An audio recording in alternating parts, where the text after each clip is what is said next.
wicked them, to the wicked them.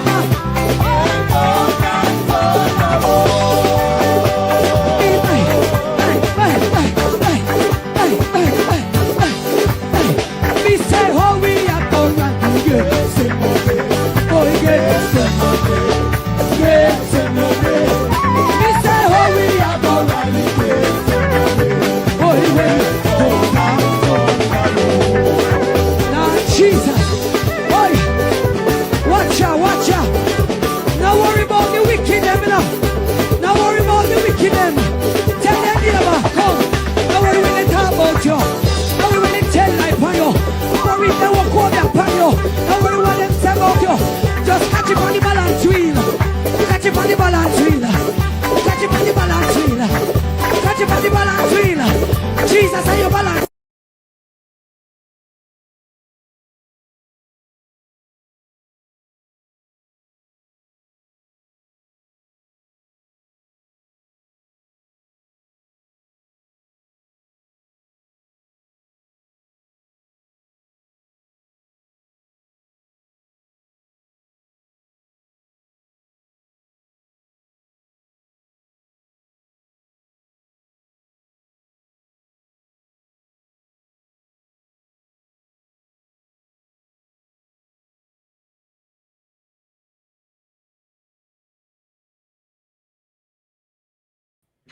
Restriction where that is concerned. So we are saying that, of course, right, today is going to be another energy, another edifying moment with, of course, Mystic Sensation, your host, and flying solo this morning. Now, you know, we are not going to start unless, of course, we endorse our people in our chat room, right? And let us begin with, of course, Paul Wilson, 19W, and Beverly, 975, Darak McCoy, Maxwell Williams, Pamela Okolo, bless up yourself, Falmouth Girl, blessings, Falmouth Girl, Rennie Swaby, Christopher Wright, right? Laverne T9R and C-Jam, of course, and the Maria, right? Bless up to you all. Now, let me just build a background in terms of what we are going to do today. Today, we are going to Clarky, big up yourself, 343, Ashani Marcus, blessings, as you're open, right? Elaine Morgan, bless up my sister. All right, what we are going to do today as we, you know, again, deal with the NARA bill, because that is significant and we want Jamaica to understand what does this mean for us, right, going forward. And we know very well that, of course, right, the People's National Party will be putting out an injunction, right, so that, of course, this may not be activated in law. All right, so we know that, of course, the PNP is going to pursue that, right? Not too worry about that, right? So we are going to break down as it relates to, you know, several reasons why we need to educate our people and to have them understand what the NARA is about as it relates to Andrew Holness. Now, when we all look through NARA, we know that Andrew Holness wants to use NARA to seize all investigation in his criminality. But he is approaching with a two-pronged approach. Andrew Holness know that. Let me just build the background for you so that one can understand. Andrew Holness know that, of course, this bill is going to be challenged, right, in court. And I can say that, you know, 9 out of 10, right, we are going to win as it relates to challenging the NARA bill in court. Now, Andrew Holness, as it relates to people calling, okay, Andrew Holness, as it relates to All right. Can't take this call. Hold on. Can't take that call because I'm on my live. Right. Now, Andrew Honest, let me speak as it relates to the two-sprung approach where people need to understand. Andrew Honest, right, knows very well that this bill is going to challenge the two-sprung approach that Mark Golin, right, that Andrew Honest is using, because he's a very, very deceiving person, right? He's a snake. I want people to understand that. So I'm going to explain this. Now, upon stopping this bill, Andrew Honest, for the political optics, is going to say that the PNP stopped the progress. That is what he's going to say. Now, say for argument's sake that this bill goes through, right? Then Andrew Honest is going to use NARRA to stop several investigations into NARRA. It is going to be the end of majority investigation into NARRA. Simply means that Andrew Honest is getting away with all his criminality. And so then, of course, we have to fight this very serious, and we are going to explain it. So it is a two-sprung approach for Andrew Honest, based on who advising Andrew Honest, because they know that Andrew Honest is in deep, deep trouble. Number one, right? Andrew Honest cannot, under no way, shape, or form, explain his illicit enrichment. He's in predicament, serious predicament with that, right? That is a dark cloud over his head. That is something that can land him into prison. Now, how does he, as it relates to whosoever advising him with NARRA situation, right, is to, as I said, having that two-sprung approach, right? One where he can sell it to say that, okay, Andrew Honest is, the PNP is stopping the progress, and which we know that it is lie, because we know that the Hurricane Gilbert, right, Hurricane Melissa hit Jamaica on October 28th, and it's going roughly about 6 months, and more than 80% of the people have not received any benefit. So then it has nothing to do with NARRA, nothing to do with NARRA. And while we know that, again, many of the goods, many of the items that ADPEM receive, right, cannot be accounted for. We have seen where Darrell Valls went in and take away about 100 sterling. We have those evidence. So it is serious as it relates to, you know, what is happening. Now, let me just have my sister, right, tell us about NARRA, because it is just not mystic sensation, right? I am deciphering it, right, analyzing it, but also, right, several members, I mean, civil society, right, members with as it relates to the People's National Party, right, they are saying the very same thing that I am saying. So let us look at this and get into this as it relates to certain evidence that I want to show here. Right. Okay. Did I hold on, my people. Let me just cancel this, because apparently I did not save this information what I want to start with.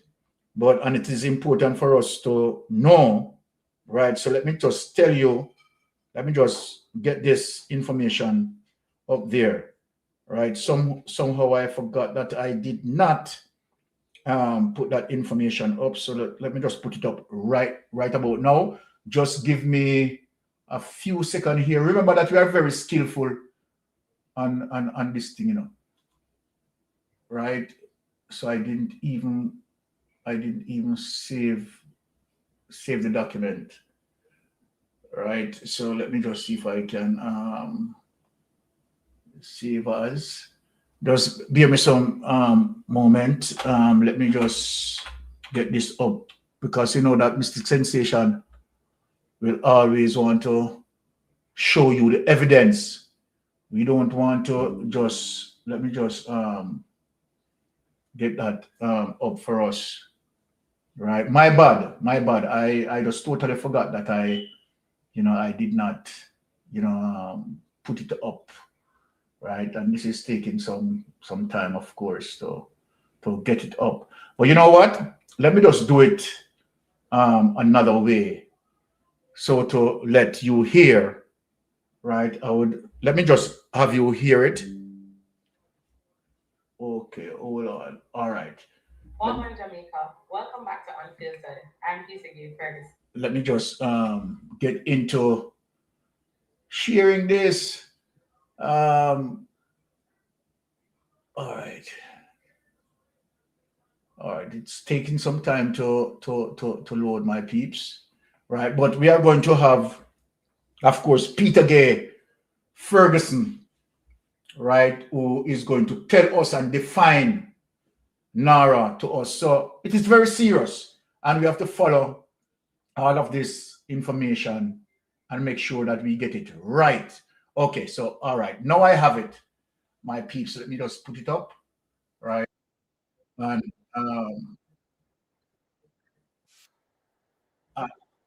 share it. Hold on. Let me just stop that and take this away.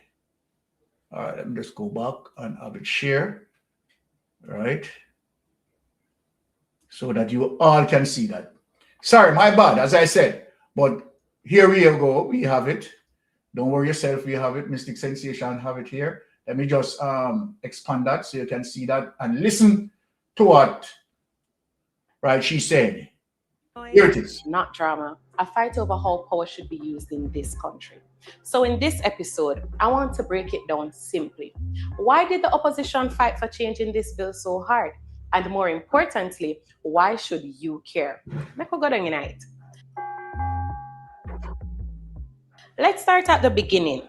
After Hurricane Melissa, an entire section of our country was decimated. Homes destroyed, infrastructure affected, communities in need of rebuilding, lives shattered. The government said we need a faster way to recover, and that makes sense, yes, because in moments like that, speed matters. So the idea behind NARRA was to create a system that could fast-track recovery and push development projects quickly. But here is where the first concern comes in. When you actually read the bill, there is nothing specific in it that guarantees support for the communities that were most affected. Nothing clearly outlining how parishes like Westmoreland, Trelawney, Hanover, St. James, and many others that were affected, how they will be prioritized or protected in this recovery effort. So the very people who suffered the most, with 156,000 homes damaged and 24,000 totally destroyed, yet nothing clearly centered in the law that is supposed to help them recover. And that raises a serious question. Who is this reconstruction bill really being built for? Now, let's be clear. NARA is not just a disaster response tool. This is a long-term authority that can oversee major development projects across Jamaica. We're talking about billions of dollars, public money, private investment, national projects, and the authority has the power to decide which projects move forward, fast-track approvals, bypass normal procurement channels, and facilitate large-scale investments. So again, the issue is not development. The issue is how much power is being created, where is it concentrated, and who is checking it. The opposition pushed hard for change in this bill because we saw something dangerous: too much power with too little accountability. Let me give you some examples. This authority does not require a governing board. That means no structured group to provide oversight or check on key decisions. The independent oversight body, JAMROC, is not establishing law. Instead, a chief executive officer appointed by the minister, the prime minister in this case, can make major decisions, and the law allows that person to do anything necessary to carry out their functions. Anything. But hold up, not just anything. He or she is also indemnified. That means even if they are charged criminally for that decision, you, me, and the taxpayers of Jamaica will pay those legal fees. Now think about that in a country like Jamaica, because this is the part we cannot ignore. The quiet part we have to say out loud. Jamaica is not operating in a vacuum. According to Transparency International, Jamaica consistently ranks among the more corruption-affected countries in Latin America and the Caribbean. And every year, billions of dollars are lost across the region due to corruption, waste, and weak oversight systems. Even here at home, concerns about misuse of public funds, lack of transparency, and weak accountability systems are not new. We have seen it, we have lived it. In fact, there is still one dragging through the courts as I speak. And that is exactly why systems of accountability matter. Because when corruption already exists and does so comfortably, and you create a system with fewer checks, less transparency, and more concentrated power, you are not reducing the problem. You are making it easier for the problem to grow. This is what people need to understand. The opposition was not fighting development. We were fighting for protection. We were saying, if this authority is going to handle billions of dollars, then certain safeguards must be built into law. We pushed for a governing board to oversee decisions, clear deadlines for reporting to Parliament, strong audit systems to track how money is spent, transparency in contracts and third-party involvement, limits on how much power sits with one person. These are not political demands. These are basic accountability measures, the kind that protects public money, the kind that protects you. Let me make this real. Think about housing. Right now, many Jamaicans cannot afford to own a home. Now, imagine major housing developments being approved under this authority. Who gets those contracts? Who benefits? Who gets access? If there are no strong systems in place to ensure fairness and transparency, then those opportunities do not go to average Jamaican. They go to those with access, connections, influence. And this is how inequality and inequity grows. This is how people get left behind. And let's be clear, this was not just the opposition raising concerns. Marlene Malahoo Fort, a government MP, also said the bill needed to be reworked. In addition, more than 28 civil society groups and governance advocates had also called for broader consultation and stronger safeguards prior to the passage, warning that efficiency in recovery efforts must not come at the expense of accountability. So this was not just politics. This was about getting the system right before it becomes law. Because once power like this is created, it is very hard to pull it back. All right. Well said.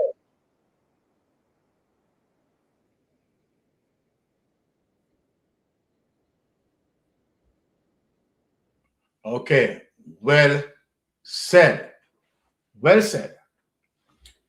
So now that we understand as it relates to the definition of the NARA bill, as it relates to the real objective of the NARA bill, it has nothing, right, as it relates to help those people who are suffering, as it relates to those persons who had been damaged as a result of Hurricane Melissa. So face the fact. Let us face the fact here. And we are going to set it straight. Let me just take call because, you know, as we said, with Mystic Sensation Solo, we do everything simultaneously, right? Yes, caller, you're on Mystic Sen. Oh, whoop. Caller, call back, caller. My mistake. I definitely cut you off. Please call back, right? My, oh, Jesus. All right. So this is what I'm saying, right? That, okay, all right, the caller is calling back, right? Yeah, man, caller. Sorry about that. I supposed to hit the volume button, Yeah, but Mystic. all right, yes, go ahead, my brother. Heal up. Blessings. Heal up, Mystic. Heal up.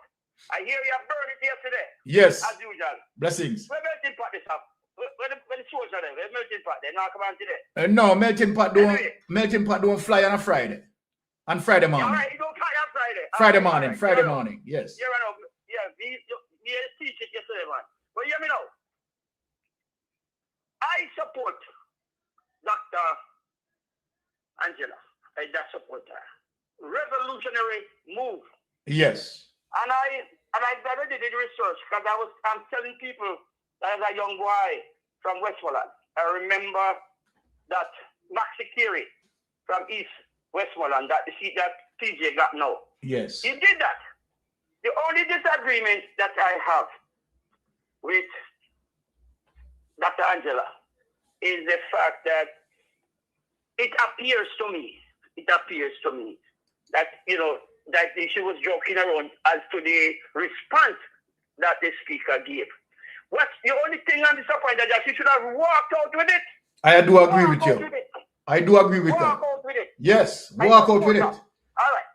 And I admire and I feel encouraged when Gate and Campbell and the rest of the member of parliament form a circle around her. And protected her. No, I protected her. Yes. In my estimation, you can correct me if I'm wrong. I think the myth, removing the myth, is a privilege and a right of an elected member of parliament. You are correct, sir. As practiced and shown in the originator of the myth, which is England, right? Yes. It is a right. It is a right and a privilege of a member of parliament. And let me say this. Let me add this. Let me add this to your argument, in support of your argument. That is what speaks of full, healthy democracy. It is a process of where a member of parliament can you know, highlight, right, his or her disgruntlement, right, of yes. So yes, it is a protest. It is a protest mechanism. Yes, it is. It is part, as you say, of our democracy. Yes. Right? That doesn't express it, although it's a relic of colonialism. Yes. Right? It is there for a purpose. You Yes. as a member of parliament is given that right, being elected, to dissent by removing it.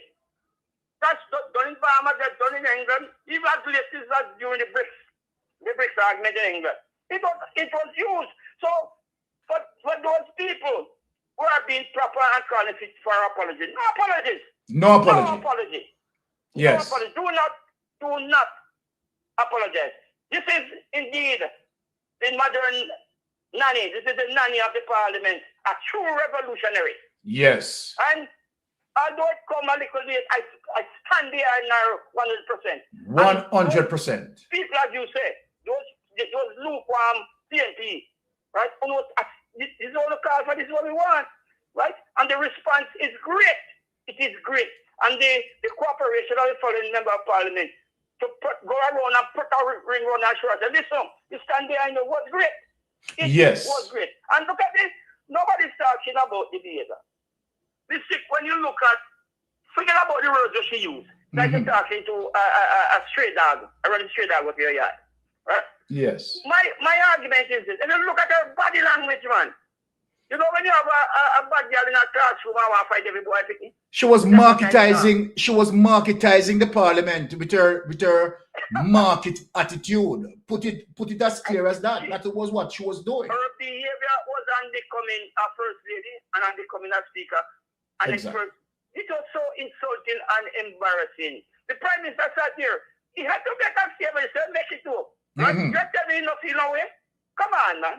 Yes. This is a reflection of when the phone call came in about the boom scare at your state. This is the bomb.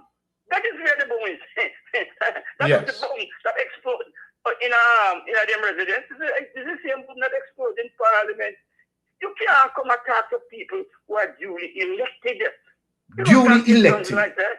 Duly elected. He's a man who my type of politics is I do not get wife and children in politics. When it reaches stage where that will have to be broken, we can't continue. And I am very, very proud of Dr. Burke, right? Yes. Don't apologize. No apologies, right? Do not apologize. If you put the suspension on, pay the price. Yes. Pay the price, right? And continue to burn the fire, man. Thank you. We know your heart. Thank you. Yesterday was good. All right. Yesterday was good. All right. Mr. Sergeant Building Pot was the answer, as you say. But Building Pot, take it straight. Yes. You know, put on no fancy words. You know, pretty it up. No. Straight to the point. Make the point, get to the point. Straight up, Papa. Yes. All right, I continue for your good work here. All right. Blessings to my brother. And I'll let Mr. say, and thank your wife for giving you the time out. All right. To do it, time out to them real research. All right. Learn back. Thank you. From you. Thank you. Pray about this person when you start this thing. All Give right. me where I'm going here. Yes, man. On walk good, my brother. All right, Papa. Walk good. Cool. Yes. All right. Yes, man. You know, I just love that caller. And of course, we are 110% behind Angela Brownberg. Yes, my sister, please go ahead. Right? This afternoon, because it's afternoon in your neck of the woods. Yes. I called to say something, and I don't know, but I'm saying it because it is my opinion and my reading of the room. Yes. You recall that the Prime Minister asked the Jamaican people to come home, to have babies, to support, to do all these things, to build back Jamaica. Yes. Yet, the Prime Minister come with a bill that he knew need to be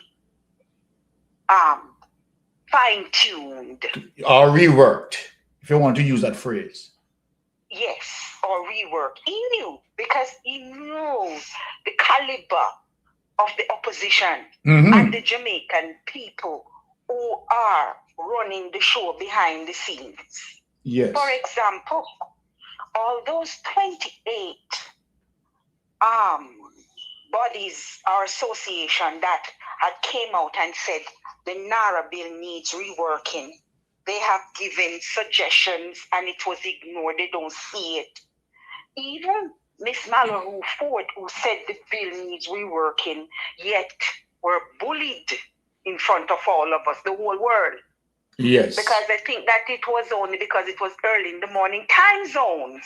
Yes. Does not prevent us from seeing what's going on. So anyways, I'm going to take it from the point of when Queen Esther had to defend her people. I look at Angela Brownberg as that person who reminds me of Queen Esther. She had to reach out to the scepter. She couldn't enter for the king to get the attention of the king of what was being planned by Haman for her people. Hear me, brother. Me get goose pimple when me a talk.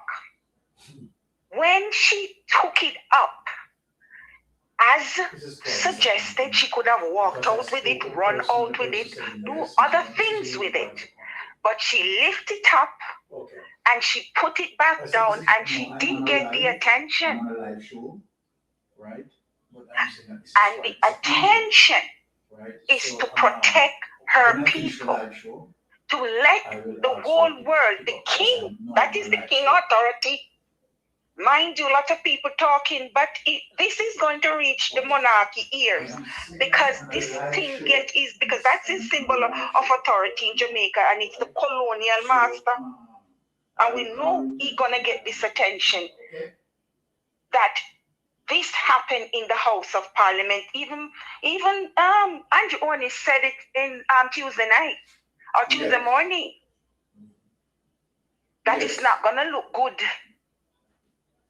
So, when I hear some mixed signal, but I hear the more massive of the people encouraging Angela not to apologize, because I, as another nanny spirit woman, is not apologizing for that.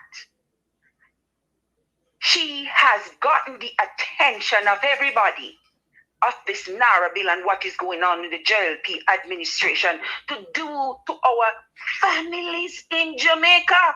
Yes.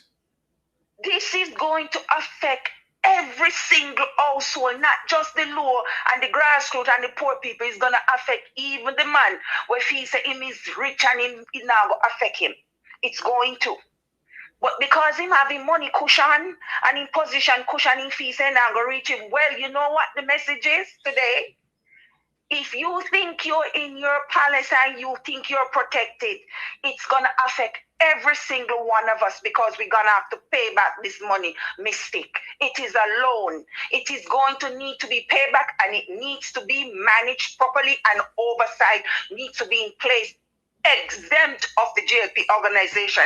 Their track record is stand for its own. The record and the receipts of their past, present behavior when it comes to money is not what? Is it a positive mystic? No. Or is it a negative? It's definitely a negative. We know All that. right. I know you're asking a rhetorical question because you know the answer, right? Yes.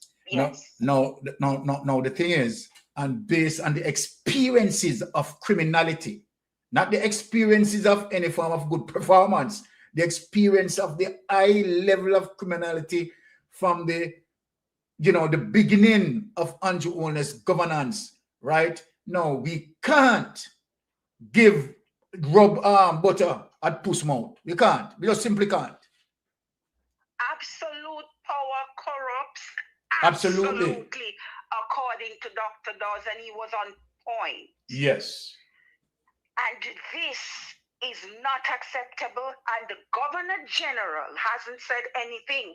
And that emblem, that scepter, that mace is to uphold the authority of the Parliament, which is, we all know, is the King's authority and representative in Jamaica. Me still await to hear from that man. Mm-hmm. Andrew Owens' administration is in a stewardship position by the people of Jamaica, even though we know that it is questionable stewardship. Yes, you're right. So as far as in the diaspora, I'm speaking, I hear Travers Stinson trying to use Angela Burke's protest and stand to be heard in the Parliament, which she's been bullied, she's been brushed off, she's been told no, not just her, the opposition. Mm-hmm. They never quarrel when time she mute Mr. Opposition leader Golden when he was talking the first day of the debate. When he was it to talk, she mute him. Exactly. Nobody talking about her behavior, who's supposed to representing the king then. How she handled when she protested. She's shaking up herself like some. Me no know. Me not go say any word because listen, if I don't want it be turn at me, I will not say it in a public forum. But so-called lady, have a good day, Mystic. Wonderful. I love your input. Wonderful input. And have a blessed day. Right? Walk good, my sister. Love it. Blessings. Walk good. All right. Okay. Oh, Sister Winnie. Let me just put Sister Winnie on speaker here. Yes, Sister Winnie. Please go ahead, Sister Winnie. Oh, Sister Winnie. Let me just put Sister Winnie. Good afternoon, Mr. Mystic. Good afternoon, my dear. Before you start, Sister Winnie, how is the feeling now? Well, it's very, very, very, very hot over here. Okay. It's so hot you can put the frying pan outside and cook some and fry some egg. Oh, okay. All right. We are getting some of the warmth as well. Yeah. All right. Go ahead and talk to us now, Sister Winnie. Is that your brother? Well, he's my dad. Oh, he look young. Yeah. He look really, really young. Come on. I thought that was your brother. No. Mister, keep Dad. doing what you're doing. You look really handsome and nice. Thank you. Anyway, what I'm saying, do you know that I'm gonna sit it out. Do you know all this can hold on to some of the big millions that in the bank in Jamaica, like how they hold on to SSL? Yes. I hope the people realize all this can touch their money. I'm only just thinking. I'm not, I left school at 15, so I'm not the brainy person. I'm just winning. Yes. You know what I mean? Just thinking, because with SSL money, they use it. He can use this now to help to build his casino, and the wife can demand the amount of money she wants to build or apartment. But Yes. we cannot take them to court yet until it passes. Is it in the Senate? Yes. We can't challenge it until after it passed the Senate. Then we can challenge it, and we are going to challenge it using an injunction. So what is going to what that means in terms of using an injunction is to put an immediate stop on the bill itself. Right. An immediate stop. Yes. He's only want to build his casino and getting what I've been thinking like what the Attorney General have, because the Attorney General have a house that is better than Buckingham Palace, better than the Vatican. Mm-hmm. That's what owners after too. Mm-hmm. So all I can say, we tried, and yet some of our people that saying what we is not with us. What happened in the house with Miss Burke? Yes. Right, Angela Burke? Yeah. So all I can say, Jamaica, be careful. Owners can take no money here.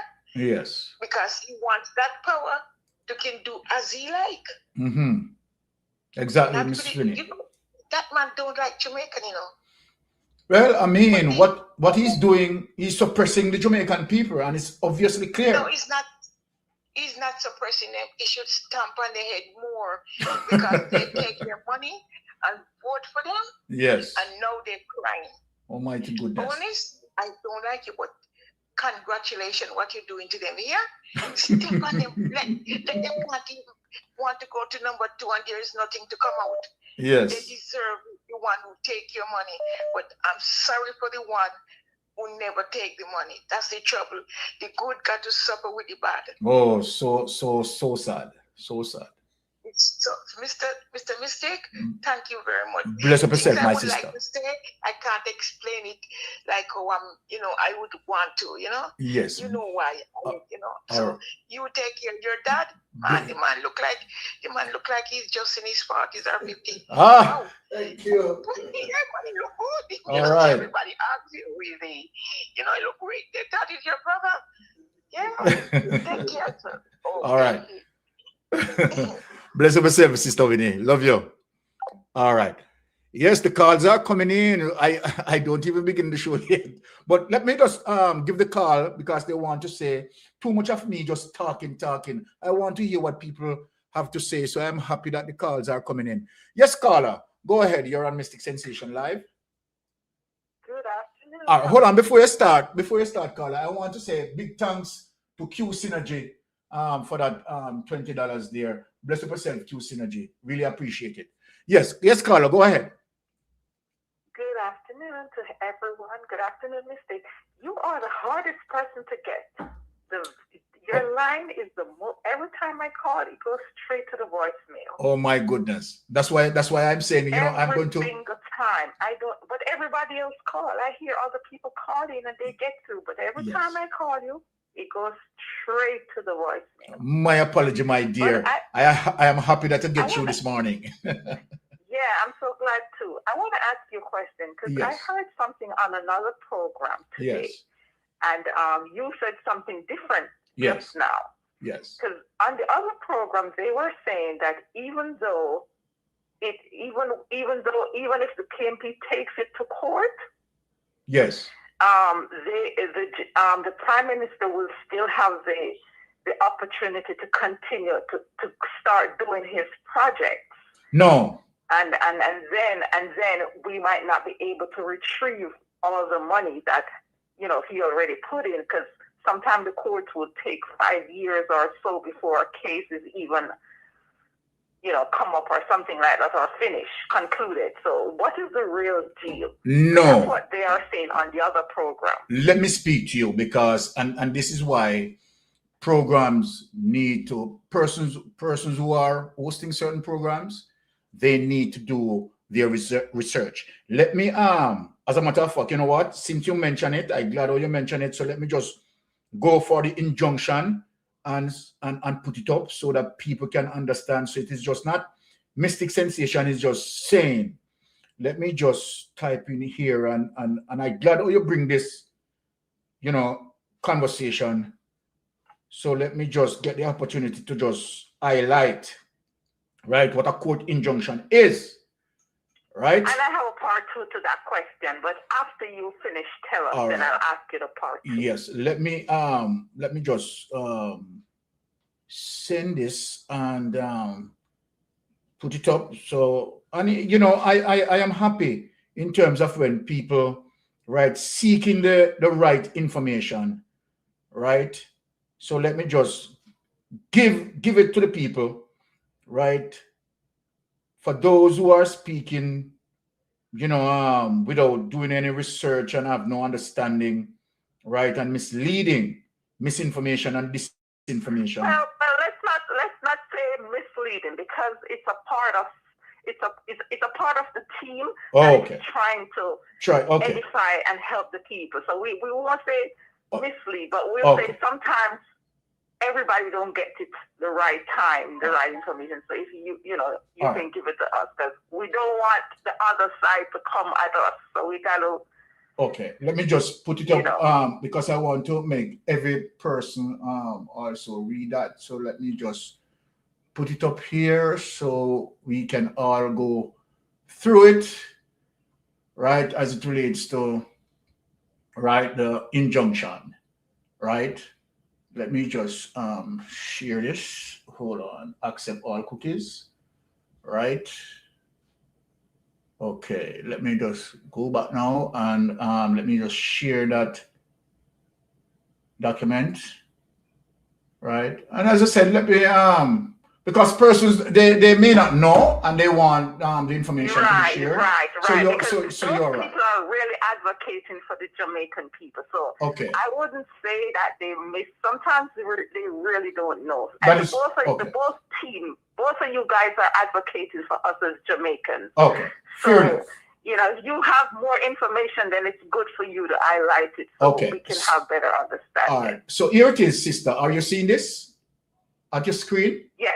Okay, so here it is. No. I can't see it because I'm on the phone. All right, let me read it out.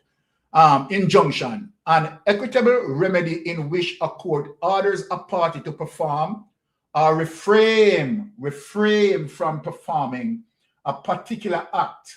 A prohibitory injunction is an order forbidding a party from performing an act. A mandatory injunction is an order to perform an act.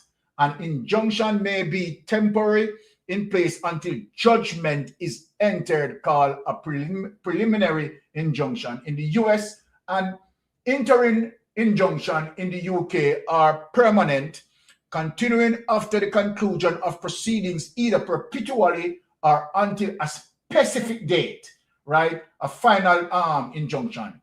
Court usually grant injunction as final remedies only where the applicant demonstrate that, one, its legal right has been infringed or is about to be infringed, right? Or money damage or inadequate compensation. An injunction needs to be in clear terms so that a party can understand what it must or must not do. If a party violates the terms of an injunction, it may be held in contempt of court. So what that is saying, right? That is saying that from once an injunction put in place, it has to cease immediately.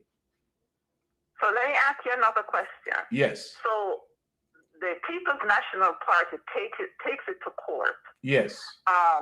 Knowing what we know regarding the court system and Andrew Oldness, buying out and controlling everything, do you think they're going to proceed with that immediately? Or are they going to drag it out before?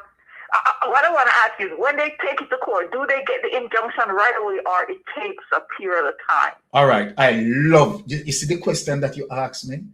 I want a lot of people to really tune in and listen, because that's a very fundamental question you ask. So then let me just explain the criminal justice system to you. And that is one of the reasons why oftenly, you understand, I am blaming the DPP and I'm blaming the Commissioner of Police. Now, let me just break this for you to fully understand. The criminal justice system comprises of three elements. One, investigation. 2, prosecution. 3, the judiciary. Oftentimes, when I definitely speaking on the criminal justice system, I'm speaking on the investigation and I'm speaking on the prosecution. Now, let me say this now to you, sister. Our jurisprudence, right, is strong. It is one of the strongest in the Caribbean, solid jurisprudence. Simply means what I'm saying when I talk about jurisprudence. Our judge, as it relates to the studies of laws, right, our judges, right, 90% of the time, right, is going to stick to the rule of law. Now, why am I saying this? Now, as it relates to the question you asked, might be you are not aware that Andrew Holness had been brought, right, so many times in the court, and guess what? Mark Golding win him 100%. So it goes to show you as it relates to the discipline of our jurisprudence. And that is one of the reasons why I'm telling the people that if Andrew Holness' case put into the judiciary, it is going to be a problem for Andrew Holness. Andrew Holness is going to get punishment. Remember, you know, one of the things that Andrew Holness applied for in the court was for the judge, right, to throw the illicit enrichment law under the Corruption Act. And remember, he lost that case. The judge said, no, we are not going to do that. We are not going to do that. So we are saying that we do believe in our jurisprudence. Our jurisprudence is solid, my sister, right? So when we are talking about... The question that I wanted to answer is... Yes. What is the time limit between... You might not have the exact answer, but the time limit between filing the case and getting that injunction so he doesn't get the opportunity to start to proceed. Okay, all right. I would presume, right, that when the injunction filed, based on how the judge received that, right, that most of the time would be an immediate action. However, let me come back with this. I will check, right? I will tune in with Isaac or other lawyers, right, to get some clarity on that. Can you get him on your program? Can't you get Isaac on your program? Yeah, man. Isaac will come on the program if I ask Isaac to come on the program. He will. You know what, Mystic? Let me say one more thing. Yes. I'm very thankful and grateful to the People's National Party. You know why? Yes. I have never been this enthusiastic or excited about Jamaican politics. All right. Never. I mean, the voting process, yes, that part of it, we were excited about, you know, coming up. But the educational part of it, I am thankful for the People's National Party, and I'm thankful for all the bloggers. Thank you. The bloggers, the journalists, the whatever you guys call yourself. I'm thankful because now I am more informed, more educated. I am more aware of what's going on in the country. And I am learning a lot. So I'm glad for the election that just passed. You know, one more thing I'm happy for. I'm glad Dr. Angelo, Bert is her name. I'm glad she did what she did. Because you know what that did? That allowed me to go and research the mace. I read up on the mace, and it gave me a lot more knowledge regarding the mace and to understood that she was not the only person that did it. There you go. She's not the first person. There you go. And I read about it. I didn't even know there was a mace in the parliament. I'm sure a lot of people probably never even knew that. Yes. So with her doing that, it awakens us as people, and we get to learn something else about our Jamaican parliament. Right. Probably that we never knew before.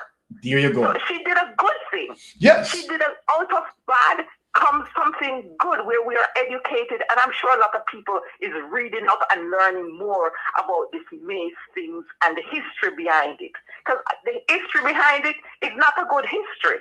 Yes. It's not a good history. So why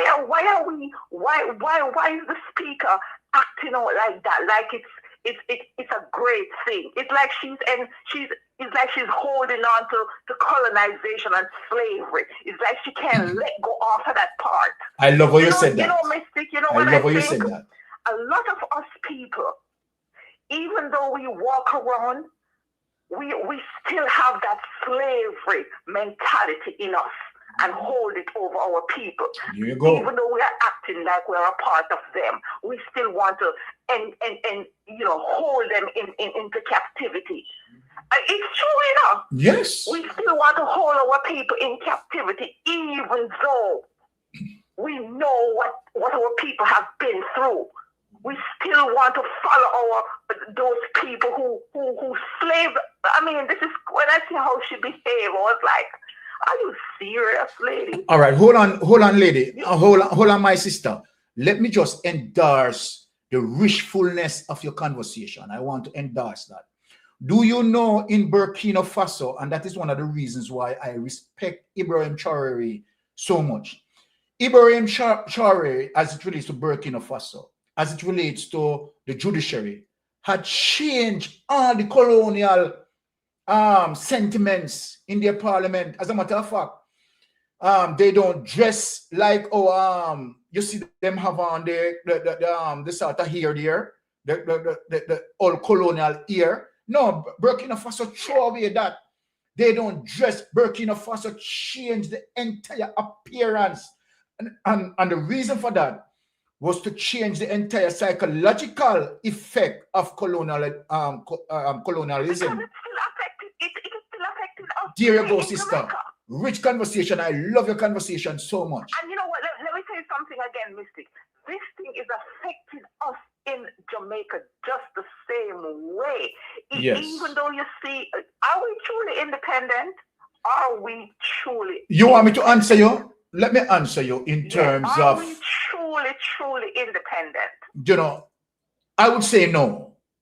And the reason why I'm going to say no, and that is one of the reasons why, you know, I mean, when we look, we're still under the monarchical power and the mace. So how they want to become a republic? How the prime minister wants to become a republic when in the parliament they have so much sentiments attached to that thing? All right. Let me say this. I'm not saying you're not to show regard for it, you know. I'm not saying because it is there already. But I'm saying the old sentiment, the way how she respond, is the response. You see the response? Oh yes. Oh yes. That is the part that I'm concerned about. What is her mind? What was she thinking in her head? Is she still holding us under slavery, even though Mystic? Yes. And you know what? You see, her action wasn't speaking to us, you know. Let me say this clear. I love this Carolina. Don't move yet. Her action wasn't speaking to us, you know. Her action was speaking to the Bakra master to say, here, I acknowledge you. Mystic, that's where I'm going. I know that's where you're going. If you look at how she spoke to the lady regarding it, almighty goodness, if she become because she touched it up, pulled it up, picked it up. And I said, oh my God. It's like she's saying, here to the monarchy, right? We are defending what you have here. We are in trouble. We're in trouble, Mystic. It's a very serious conversation we're having this morning. I am so sorrowful because that is why her husband behaves like that towards the people. Their mentality. Look, go back, Mystic. That is why his approach and his behavior towards the less fortunate. That's why they behave like that. Yes, sister, and you're so right. That's why they do the suppression. That's why they suppress the people. You don't see the logic behind it. That's of course. Why they suppress the people. Of course. Right? That's why they suppress the people and keep the people down. It's a part of the slavery mentality. But hold on, my sister. Hold on, my sister, because we are speaking. I mean, we are speaking true to power, you know. And I love this conversation. Let me tell you something, sister. That's why every single Jamaican must understand the difference between democratic socialism and capitalism, particularly crony capitalism. Because what crony capitalism does, my sister, is to protect the wealth of the master, particularly through the veins of neo-colonialism. Right? And so then, when you see Michael Manley stood up fighting crony capitalism, they wanted was to get rid of Michael Manley, because Michael Manley, you understand, was wanting to educate the Jamaican people, right? So that they can be cognizant of where they are coming from and where they are going. Now, the Jamaica Labour Party represent crony capitalists, and people aren't to know the difference. And so here we are having this conversation, my sister, and where you are just pulling out on the energy here, and where people need to be aware of what is going on. More than one reasons why we need not to support the Jamaica Labour Party, because they tied to capitalism. Go ahead, my sister. Mystic, let me ask you a question. Yes. The Prime Minister made an utterance after she did what she did, like to bring back decency, and I don't remember word for word what he said, but in my own in your summary, he's saying bring back some integrity. Are you serious? He said that. Stop right there, my sister. Are you serious? Stop. That he who has not been certified, who cannot give account for how his wealth and all of that, how he come with possess all of that, is standing in the house saying, bring back some decency. Are you serious? You know, the sister, people who are breaking the law and doing the things wrong are asking to bring back decency. Isn't that something else? You know, sister, the man must be mentally crazy. That couldn't be somebody in the right mind. Oh, I mean, look. How can you steal something and then you're gonna say, whoever stole it, bring it back, and you know you thief it? But look, sister, look, my sister. I am saying, as it relates to what you just said, right, and what he said, bringing back some level of dignity and so forth and so forth. Remember, Andrew Honest has no moral compass, and that's why this morning, particularly the program that I am going to bring out is going to show Jamaica that he has no moral compass. Number one, if this was a truthful democracy, my sister, truthful democracy, Andrew Honest would have not been in the parliament. Nowhere in the Caribbean, let me say this to you, my sister, nowhere in the Caribbean, right, where a prime minister of any one of the Caribbean islands cannot have his statutory declaration being certified. Nowhere in the Caribbean where the Caribbean anti-corruption system is saying to Jamaica, wake up. The prime minister is corrupt. Remember, now we say it, you know, it is the prime, what people need to understand, you know, who the prime minister is fighting against. The prime minister is fighting against his own anti-corruption system. And so then that should now send to every Jamaican nerves that the prime minister anti-corruption system is saying to Jamaica, say, look, this man is corrupted. This man's statutory declaration cannot be certified. And the Integrity Commission investigators are saying, look, we have given him, right, more than due diligence. And all the years that we have given him, he cannot justify, even not able to justify, and under no circumstances he will be able to justify. Now, the question that I am asking, isn't that the PSOJ know of this? Isn't that umbrella group of church know of this? Isn't that the Jamaica for Justice know of this?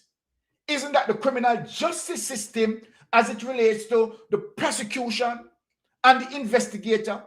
Why the DPP is not pursuing him?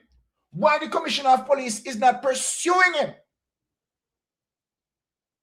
And so then, sister. Oh, Mr. Kid, it's so sad. Of course, it is more than sad. I'm going to hang up and leave the line open for somebody else. Thank you for taking my call. You're welcome, my sister. sister. Thank you very much. And thank you for calling. Okay, thanks. All right. Okay. Now, you know, off the bat in terms of the sister conversation, let me give thanks to Sernet, the woman, right, for the super sticker. Thank you, Sernet. Let me just take this call. This morning is hot thing, you know. People, and I'm going to allow the people to ventilate. Yes, caller, you're on Mystic Sensation Live. Please go ahead, please. Blessings. Can you amplify your voice a little bit? We want to hear you, you know, man. Everything what you say, we want to hear you. Speak up. Yeah, man. Yes, sir, you hear me good now? Yes, man. May I hear you good, nice and decent. Yeah, man. Pleasant morning or afternoon or whatever time of the day it is for you. Same to you, man. Blessings. It's a good look. It's a good look. All right, Sir Byron. Yes, sir. And it's not no pure card I get today, and some serious card I get today. Talk to me, my brother. One of the first things I want to touch on, more expand on the concern with the previous caller had. Yes. I'm not a lost caller. Yes. Looking at this thing from a common sense point of view, the NARA bill in itself, yes, pose several breach to the Constitution. So, yes, on that grounds, that in itself is enough for an injunction to be effective and done like in a short span. Hold on, caller. Hold on, the caller. Then how you make it look like say your knowledge basic? You understand? No, sir. You help the man. You help them with knowledge. How you make it look like say your knowledge basic? Go and talk to me because you sound good. Everything what you say so far is correct. I've never studied law. But what you are saying, you are correct. Bringing a case like that, it has some sense of urgency because the Constitution is what protects the people. There you go, sir. And this bill in itself is a blatant violation of what is in place to protect the people.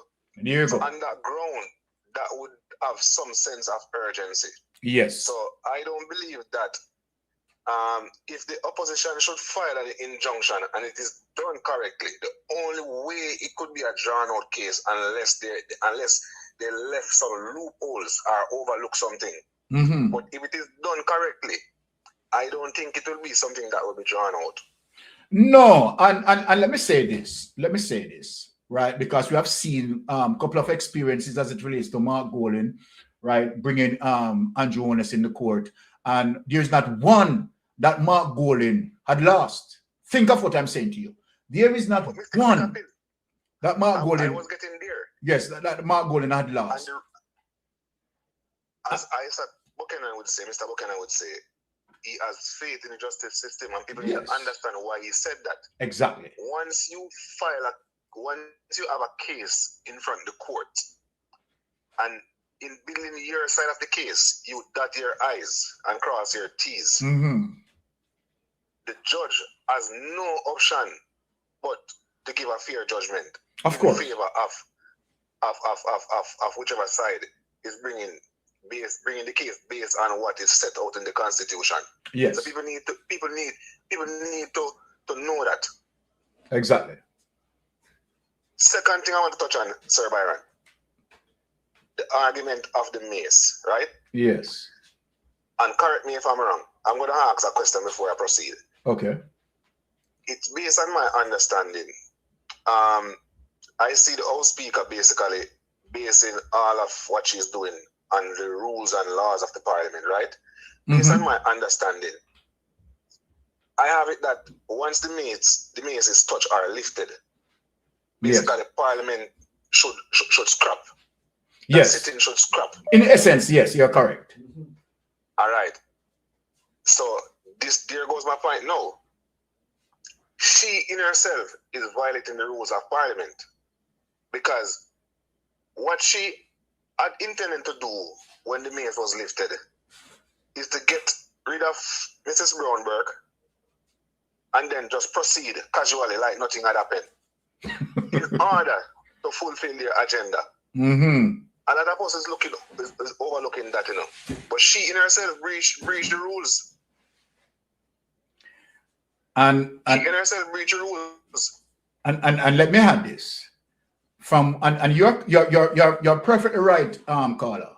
From once the mace disturbed, right, it offends the parliament. The parliament cannot proceed. And that is one of the reasons why I said that, okay, I believe that, right, Angela Brownberg should have now taken the mace outside, right? Now, remember, you know, you have, what do we call Puppy Jaw, the Minister of Tourism, Edmund Bartlett, right? He had done it and he had walked outside with the mace. And the only way you can have Parliament continue is that the mace has to return and put in its original position, right?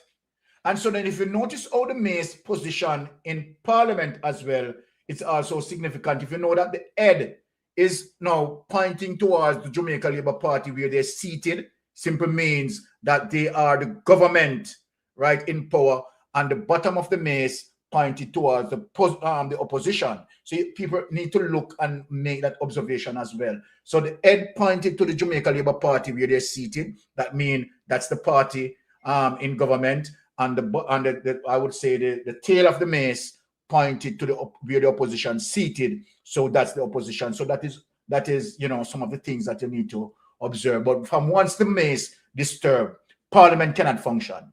Automatically, Parliament cannot function. Yes, go ahead, caller. I was watching the whole thing on through your program, right? Yes. And within that short time span of the program, there are lots of key points of things that happen in the Parliament. You know? Yes. Because did you notice when they were voting and vote reached Marlene Malawu Ford, and she said nay. She said nay. We all hear that, right? And there was a slight disturbance. I don't remember what exactly had happened. There was a slight disturbance because her vote was very controversial, you know. Yes. So it caused a slight uproar and disturbance. By the time the house settled back down, you notice the speakers' rhetoric and body language towards getting the confirmation from Marlene Malawu Ford. Yes. Did you realize her emotion, and not only her emotion, her aggression in addressing? It's like, in other words. But stop there, caller. Hold on, caller. I want to stop you right here. Marlene Malawu Ford nay was very clear enough. Yes. The speaker should have accepted it and move on. So she was very disingenuous in that sense. Stick up in again before you even got this up.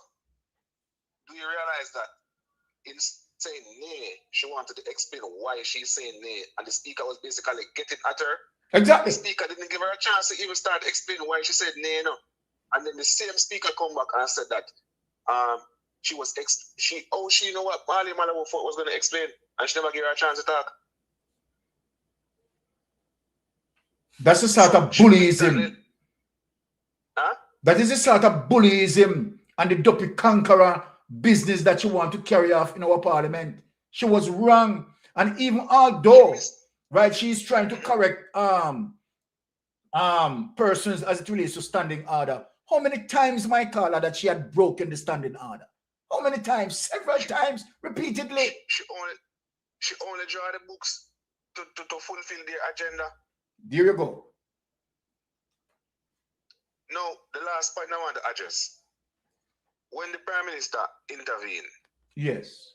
And I'm gonna say this to cover two aspects of what's going on in the country now.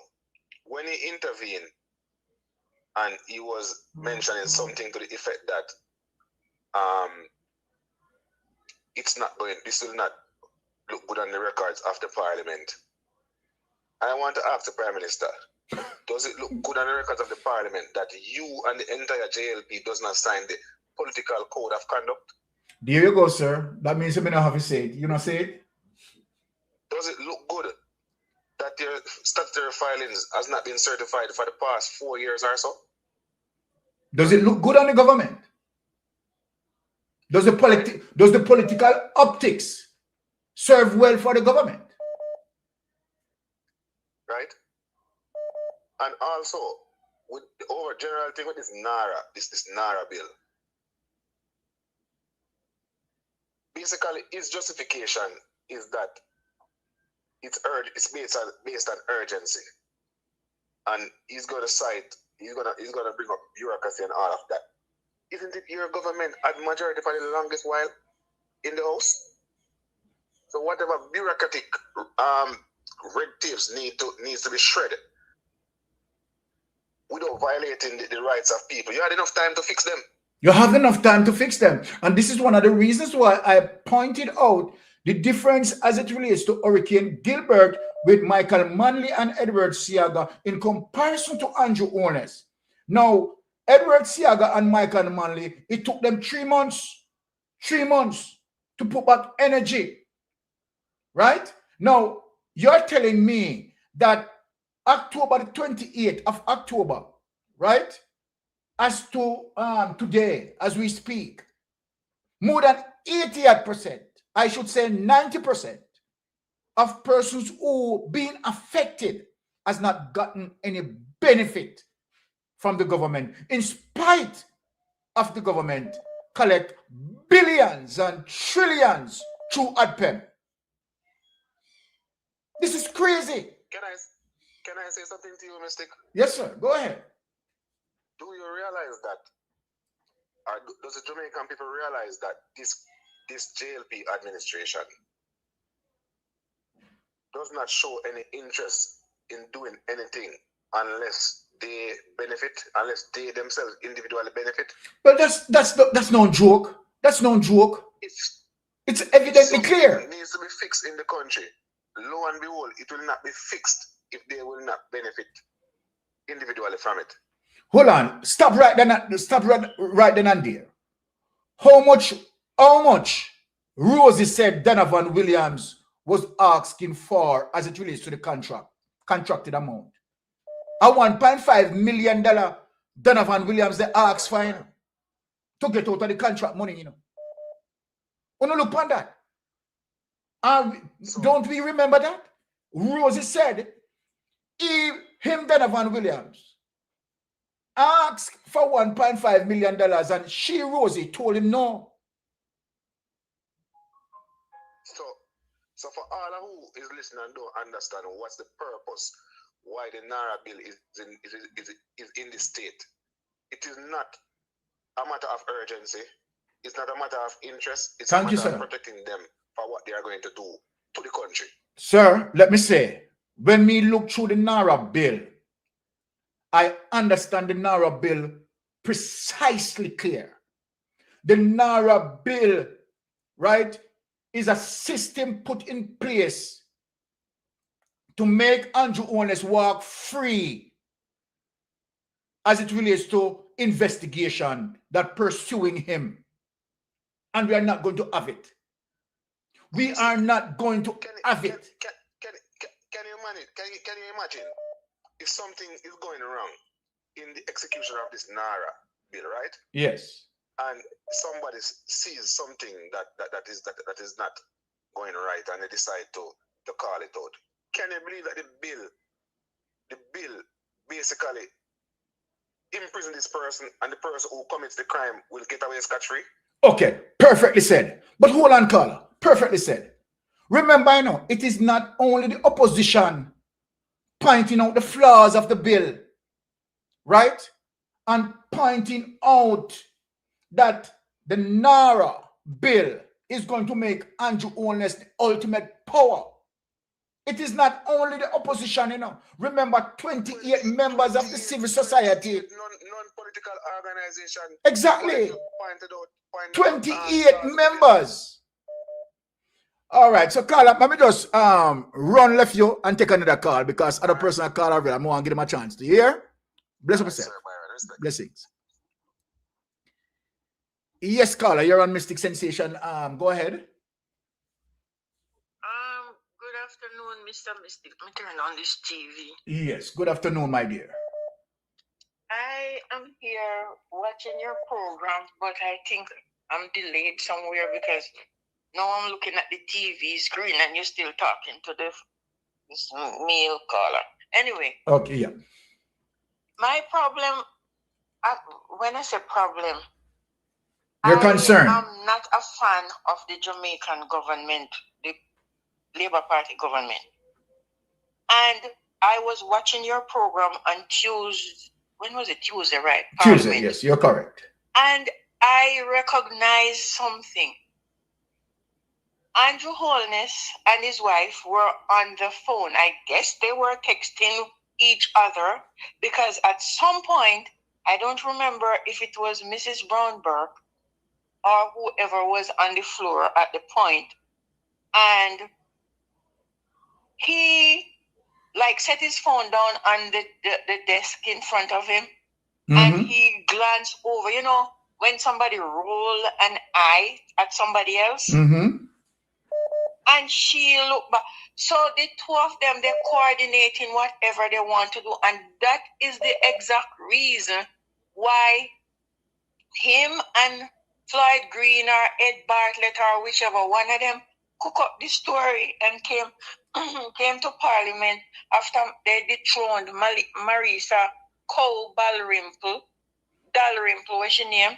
Yes. And put her out of there because they were happy to put her out and carry her back in so that Juliet can get the post. Okay.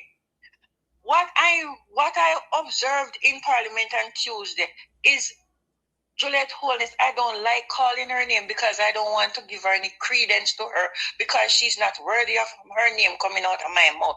But she is her attitude, her behavior, nasty, stinking behavior was unbecoming of a person who is supposed to be the wife of a prime minister. Nasty. I can't get that. Nasty. Is it that you are the wife of the leader of the government, plus you are the speaker of the house, and you're behaving like a gully rat? Eh? I'm telling you. But let me say this to you, my sister. Let me just caress this. Yes, go ahead. Go ahead. Sorry. I think she and her husband have a vendetta against this lady, Mrs. Brownberg. Yes. You know why? Yes. Mrs. Brownberg went to college and worked hard to obtain her doctorate. She couldn't even call the lady Dr. Brownberg. Angela Brownberg, Angela. Mistake, listen. I am a child of God, but listen to me. I had to beg God to pardon me when your show finished Tuesday night. I had to beg God pardon me. You know what I was hoping for? I was hoping when she lifted up the mace, our heart would have stopped and it turned over in the Parliament because the woman is so damn rude. So rude. So rude and despicable. What a piece of Virago, where she come from? Living Virago, that mess. Living Virago. She's a political, political antagonist. That's what she is.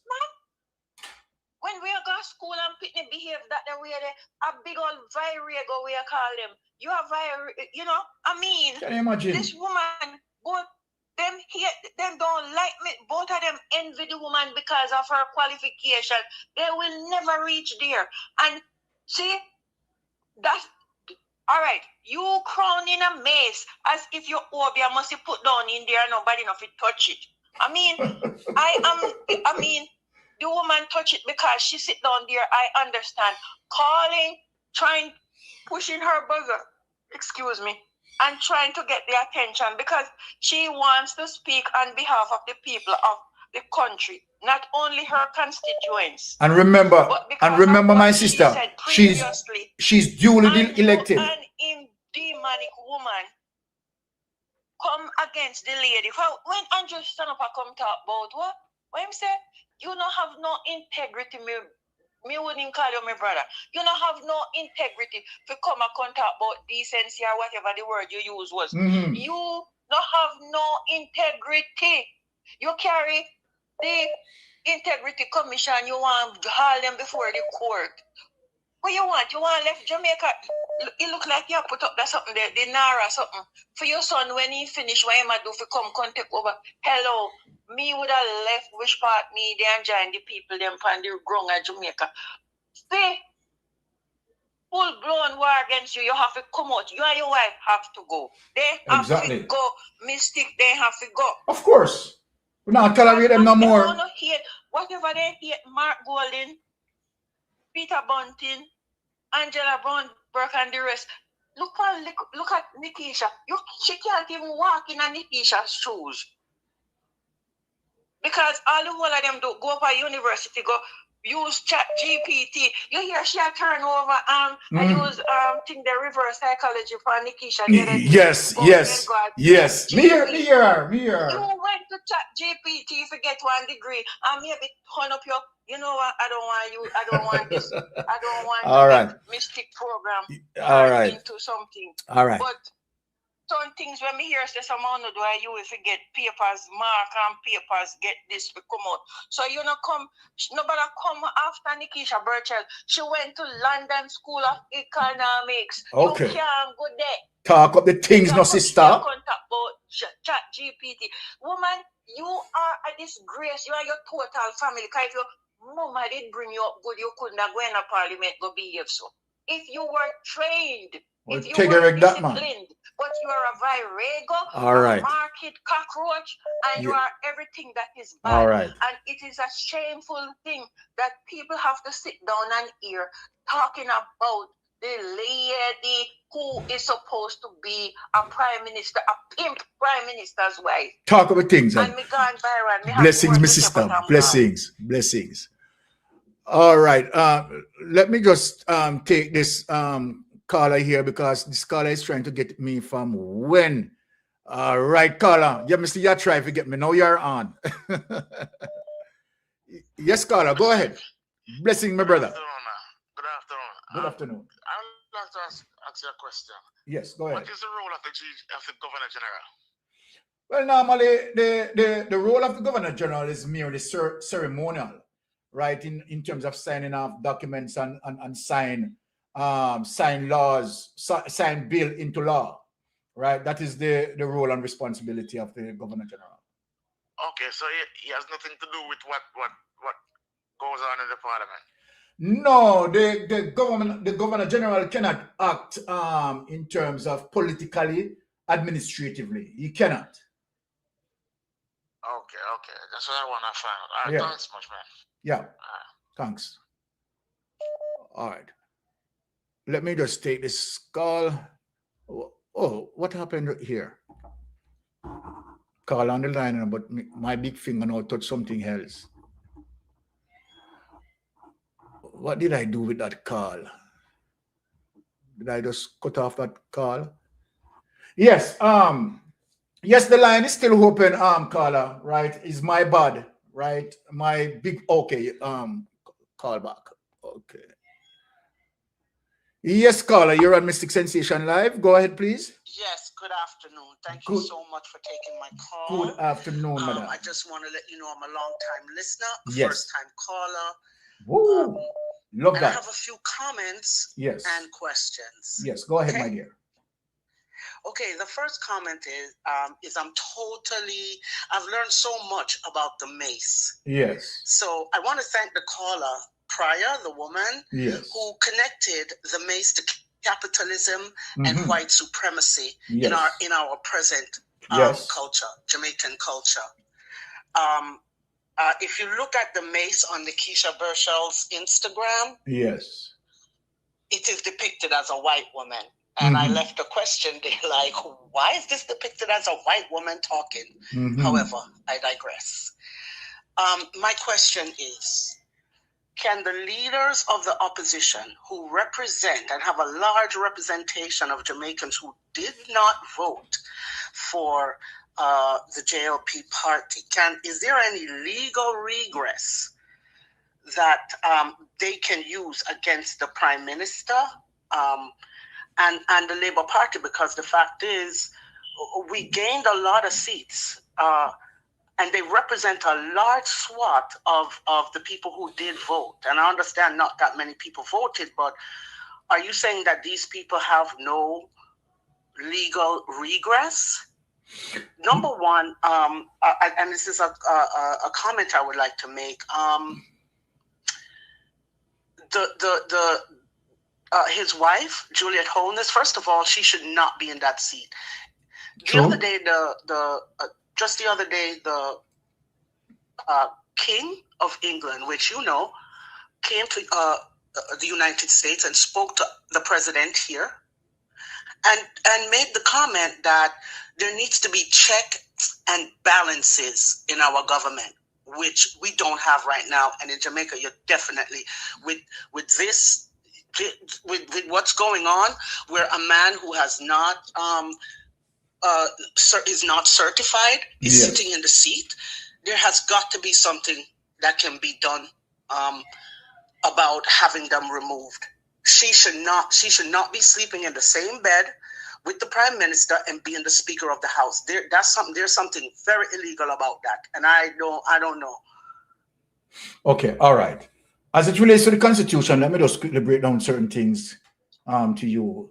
There's nothing in the Constitution that can stop, right, the Prime Minister's wife from becoming, right, the Speaker of the House. There's nothing in the Constitution, and that is one of the reasons why that has been exist the way it had existed. However, as it relates to moral and ethics, based on the fact that the Prime Minister is under investigation and his wife under investigation, because this is it now, to the fact that they have under investigation, what we have here, we have the executive sleeping with the legislature. And that existed simply means automatically the judiciary under pressure. So then you can't have our three branch of government that existed, right? To the fact that the executive and the person who head the legislature, right, under investigation and allowed to be the Speaker of the House. It should have never been, sister. But let me say this to you, because you're talking about redress. Now, under the Constitution, as it relates to, right, our government can be removed from power, right? There are actually two legitimate ways, right? And in extension, I would say three, but let me tell you about the two legitimate ways. One, the citizenry voted, right? The electorate vote in a government into power, and the electorate can vote out a government out of power. The electorate is extremely powerful, so that is one of the ways. Okay. The other way, you need to also put a caveat there, because even the elections were done illegally, and we're questioning whether or not he won. Okay, so that's why I'm explaining. Constituency. So go ahead. The other way, right? A vote of no confidence. But here's the problem. When we talk about a vote of no confidence, right? That can also get the Prime Minister out of power. His cabinet, right? His members of parliament, because you are looking at what we call a kleptocratic government, a banana republic that will never happen. So then, as it relates to redress, now when it comes to the opposition dealing, like, for example, the NARRA bill, yes, the government is going to file an injunction and so forth, cases that can that can go into the court and the opposition stop certain things from happening. Yes, the opposition can do that. However, the people have to be united. Let me tell you something, sister. We can get out Andrew Wellness tomorrow, you know. We can get out Andrew Wellness next week, you know. The question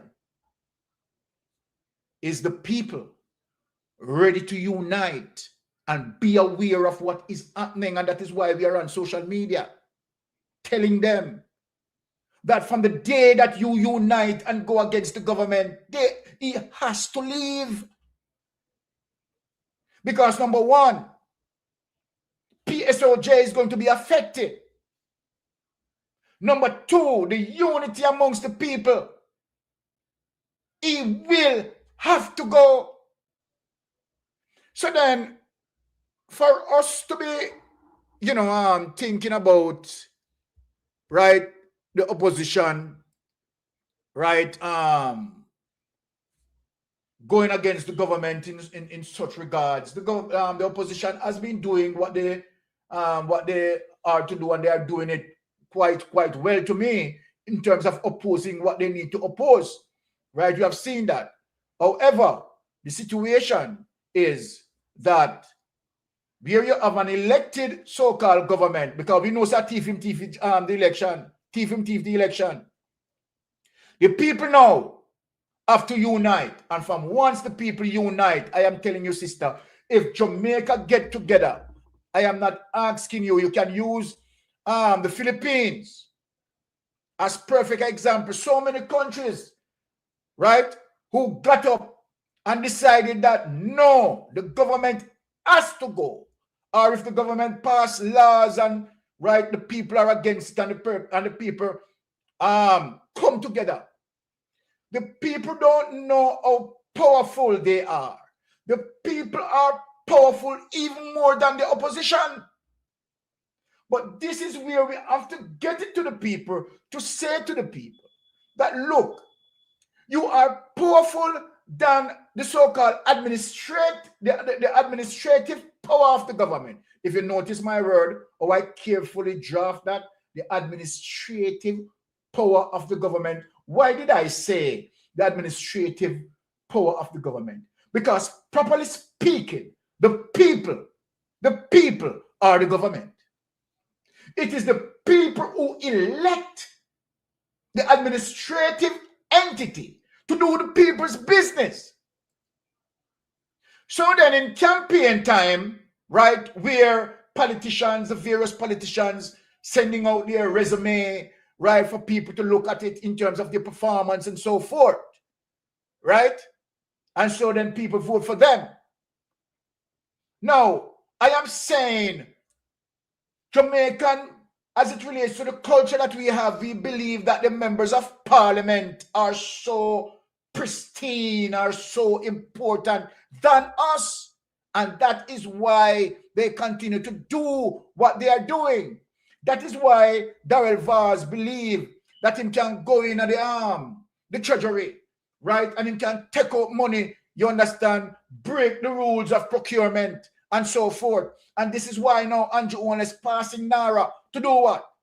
Circumvent procurement and do what they have, because they start to see themselves as monarchical power.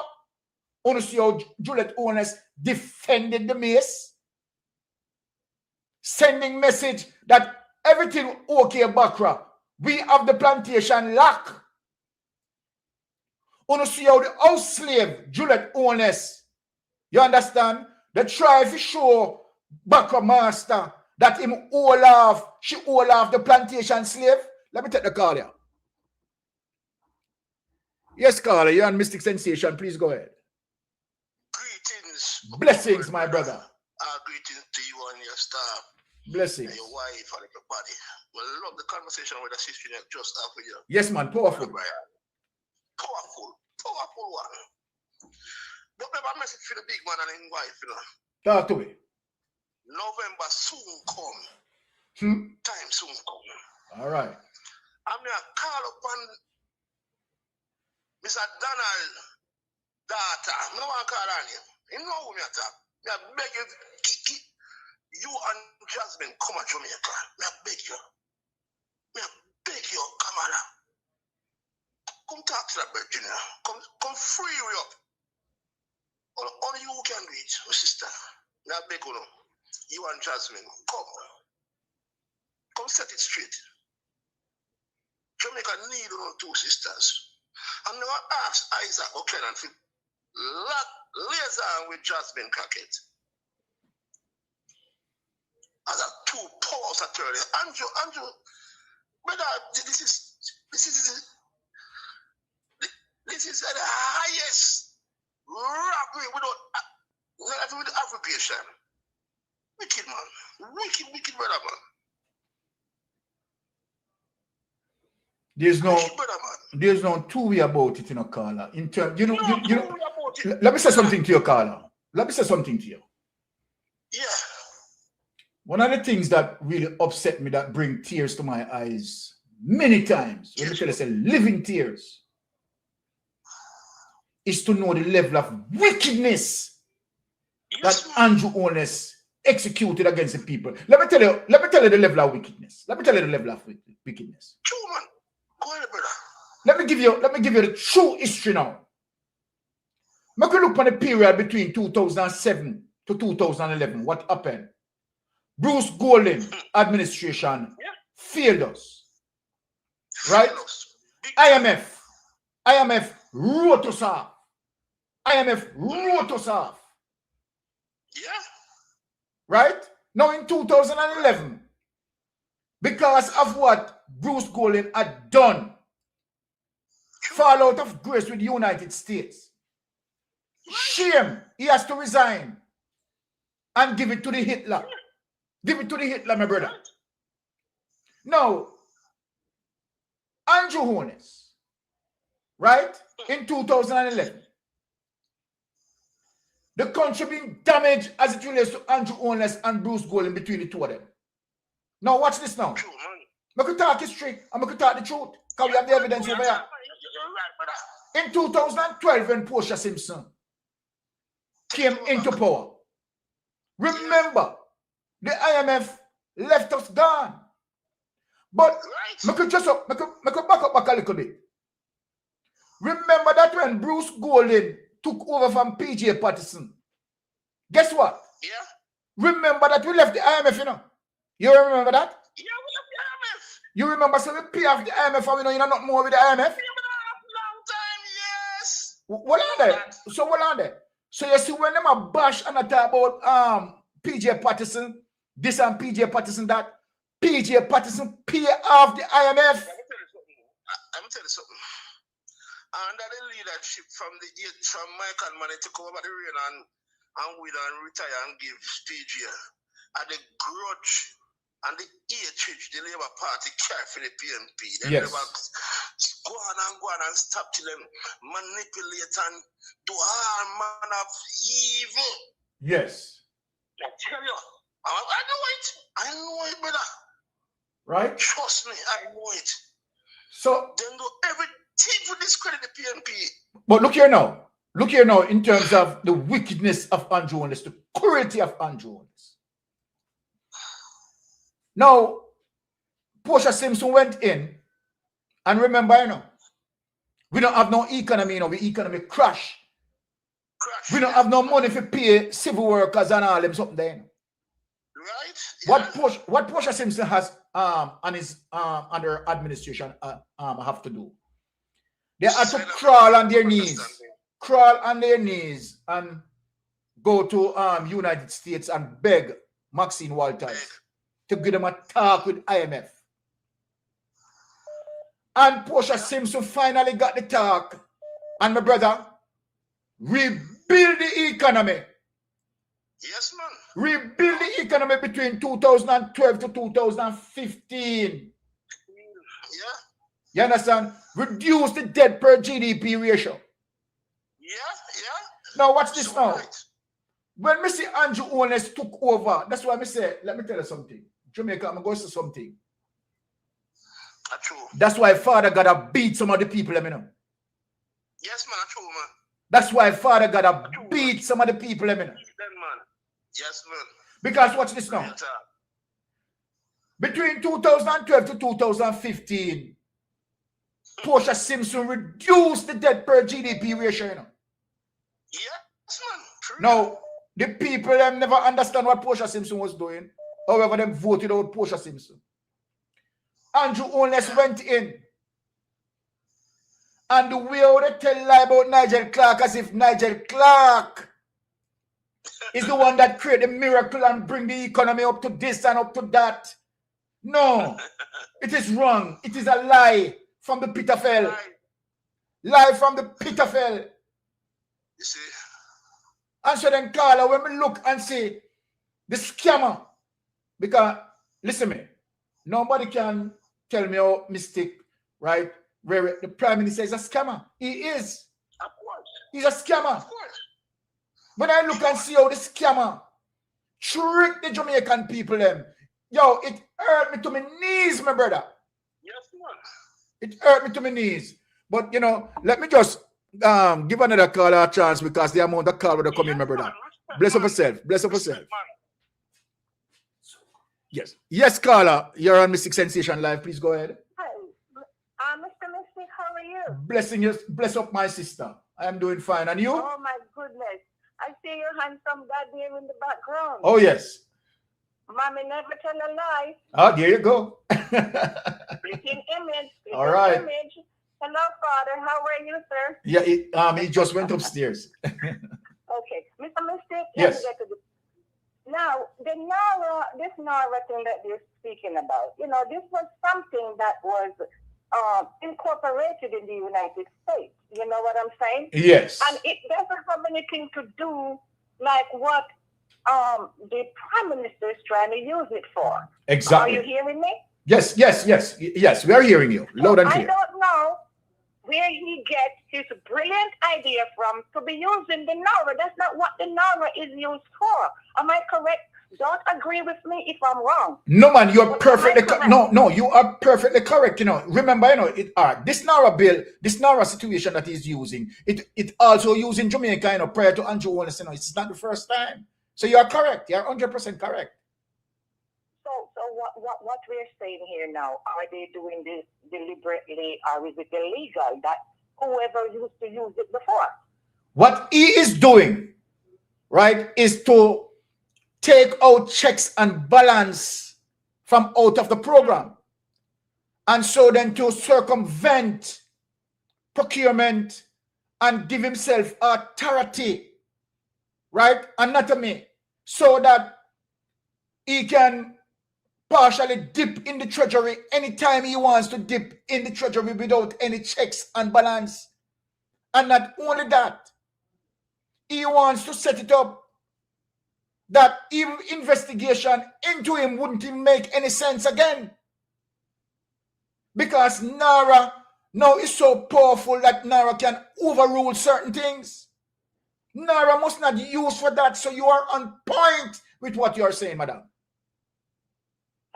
Mr. Mystic, you know, I honestly would like to live part-time in Jamaica and part-time here in the United States. I didn't grow up in Jamaica. I grew up between Canada and here. Yes. But now I am having different thoughts. I have nothing to do with that country unless this man is out. Him right. And his cronies.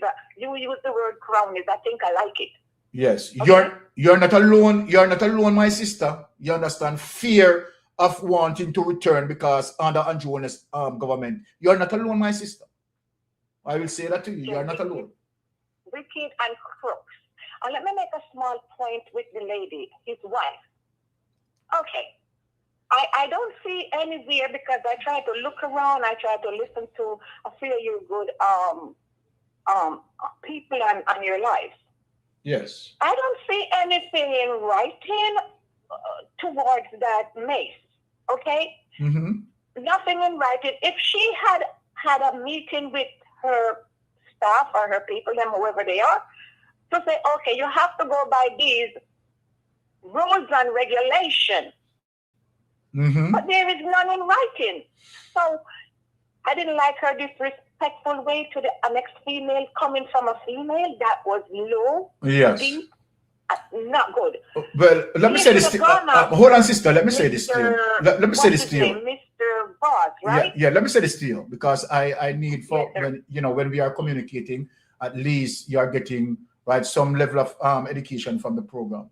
The miss, while Parliament in session, right? If it has been interrupted, right? There are certain sections that speak out of it relates to disciplinary measures in the Parliament standing orders. So it is in the Parliament standing order as it relates to the disciplinary actions that can be meted out. But it is not about the disciplinary action.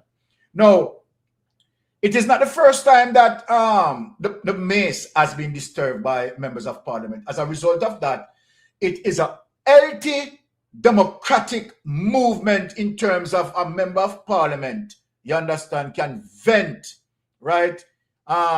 Is disagreement, right, with certain things because they are duly elected by the people. So it's a democratic process, right? But the thing is, as it relates to the despicable lady who want to marketize our Parliament, is the way how she addressed it and dealing with Angela Bernberg as if Angela Bernberg is our little puppy that she has at her home. That was despicable. Yes, go ahead, Carla.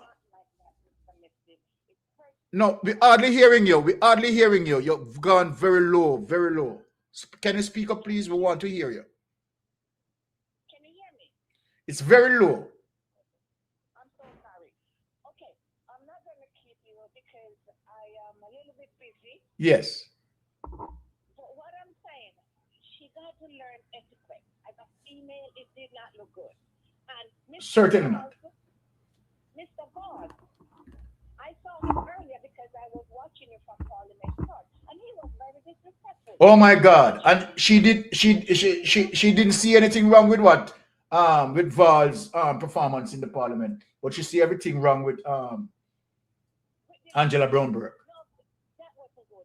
Mr. Mystic, I know I'm breaking up, and I know why I'm breaking up. Yes. So I will continue listening. All right. Thank you, madam. Thank you. Thank you for the input.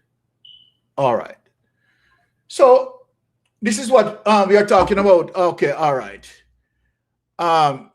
Yes, caller, you're on Mystic Sensation. Yes, caller, talk to me. Yes, Mystic. Blessings, my brother. Yeah, man. I mean, I listen to your program and it's you, although coming like in the far ahead, I will be there. I will just turn it on. Okay. But what I'm saying now, Yes. remember, you know, this government have about 15 corruption people where on an investigation to corruption in the parliament. Him have more than that, man. Right? Him have more than that. Him have about 35. And them followers and them Marlon and them people, they don't see nothing wrong with that. But a person touching me to get some attention. And the wickedest thing ever happened in our history of Jamaica, even though I know at first it happened. Right? Yes. So me in my bed one night I listen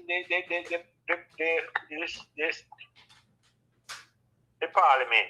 I mean, Mark Wolin say something when need checks and balance. Yes. And Andrew say, you know, need to put nothing in it because the IC can't deal with that. I know I see my senior have a quote where he say corrupt and one tear it down. That's how you are. Talk of the things that no call him. Talk of the things that no. You think we are idiot?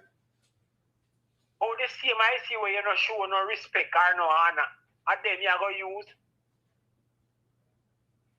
Sometimes I wonder, man, we need to step out now, man. Them have like we are baby, man. Exactly. Them have like we are baby, like we don't have no sense, man. Them are deal with the parliament like a feed them. Then the first thing you have, some of them has just start talk, and them the people them vote for, and them are government. Right? And government job is to rule. Right?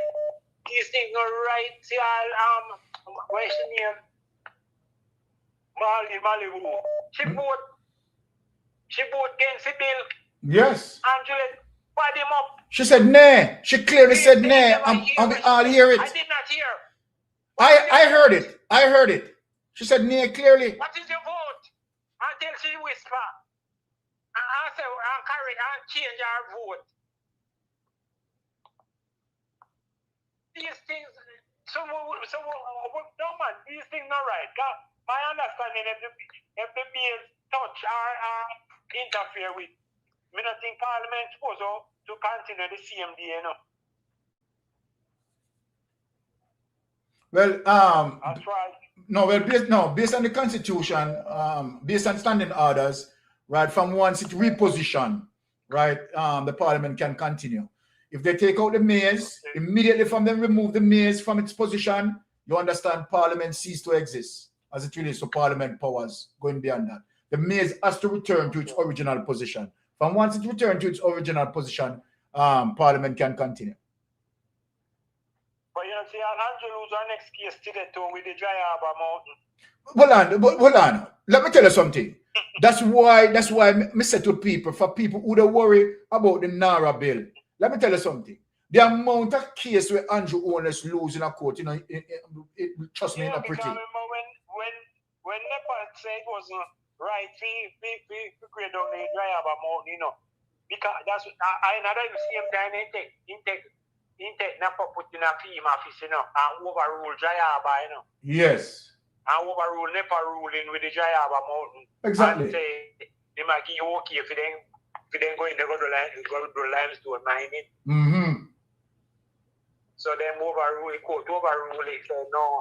And remember, you know, what people, you know, and this is one of the things what people seems to forget. Mark Golding is a master craft of for legislations, you know. There is, let me say this loud and clear, right? There is no member of parliament in the parliament there, you know, that's strong on crafting legislation like Mark Golding, you know. Not one. But Mark Golding up table 120, you know. All right.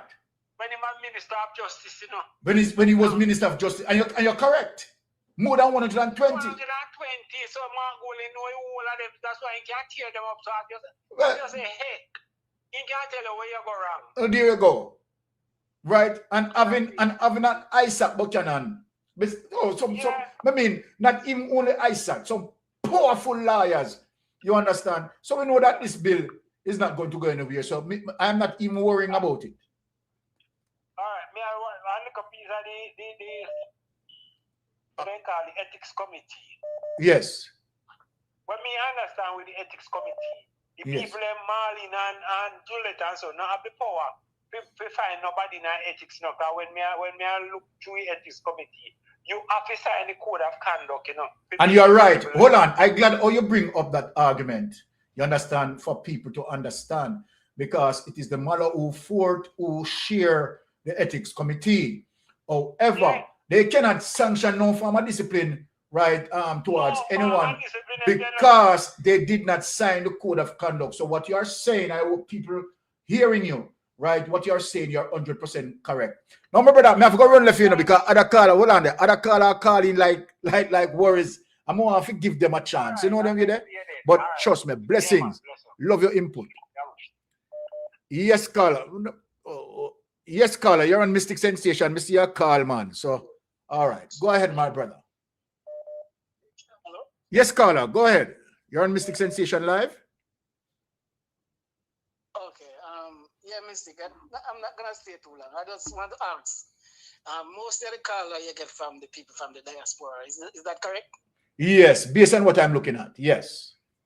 So why are they supporting this government and they're over there and they see what's going on over here?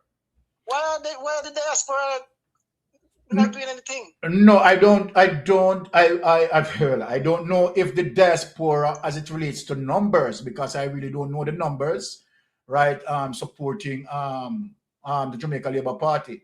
I think majority of the people, right, in the diaspora, right, is not in support of the Jamaica Labour Party. I think, right, they are more in support of the opposition. So I don't agree with you as it relates to that. Okay, I'm calling from London. You know, I see your program every night. Thank you very much. Mr. Rap, really appreciate it. Yeah, man. But you know, you just keep doing what you're doing, man. You guys are doing very good, man, and I learn a lot. Thank you. Sometimes I don't go to bed until 4 or 5 o'clock in the morning. All right. Trust me, because you know we are 6 hours ahead of the Caribbean. Yes. Yes. So when you start 2 o'clock in Jamaica, you know it's 8 o'clock over here. All right. And then like I know you're coming back tonight with melting pot. Melting pot is from over here. Yeah, melting pot is over here, but to be honest, I am not 100% sure because you know family is here and I want to maybe have some family time as well. So, but I'm not sure. All right. All right. Yes. All right, blessings. Just keep doing what you're doing, man. And thanks for the call, man. Blessings, my brother. I go back to class. Blessings. Blessings, my brother. Yeah, blessings. Man. Yes, caller, you're on Mystic Sensation Live. I'm just going to turn this into a call session. I want this Bolo. Talk to me, Bolo. Wagwan, my brother. Let me put up your volume there, my brother. Yeah, man. Yes. Well, on there, before you go any further, well, on the Bolo, before you go any further, because I want the people them to endorse, you know. People, please, do me a favor, right? Uno, subscribe to Bolo. Go over Bolo and subscribe to Bolo because the man of work. The man of work, and Bolo is a lieutenant, you understand, on the battlefield. All right, now, go ahead, Bolo. Why coming from you that is higher recommendation? I hope I can live up to it. But, yeah, talk about the tree, the hard way, man. If you have the recommendation from him, I tell you, boy. But this thing I get kind of serious. I don't know if you listen to well, they probably don't get to listen to it, but as I had feared, you know, portions of the new bill that they're passing, the Cyber Crimes Act, yes, it appears as if it is they're trying to directly attack the PMP vloggers. And I wanted to permit me to play an audio coming from the horse's mouth to the people them right now. Wow, yes. Go ahead. Yes, go ahead, man. Play it right now. I want to listen to this, Jamaica. What is this? Do you believe is the right man in the right place to protect Jamaicans from the bad intentions of those who use the cyberspace and emerging technology, advanced and endeavor, which may be best described as characterized by malintent or a desire to do harm. Before I answer, I wish to say a word of caution to criminals, including a few political bloggers who use the cyberspace to tell damaging lies. And I wish to encourage people adversely impacted by the blatant. I wish to encourage people adversely impacted by the blatant and vicious lies to use the Cyber Crimes Act to hold perpetrators accountable. Because though I believe there is space for some more direct language in fine-tuning the law, there is indeed recourse in the Act in its current state as it pertains to using an electronic device to perpetrate malicious communication.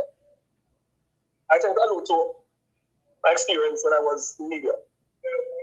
I recall about 5 years or so before the 2016 general election, when I was pretty much influential in the social media space for breaking news.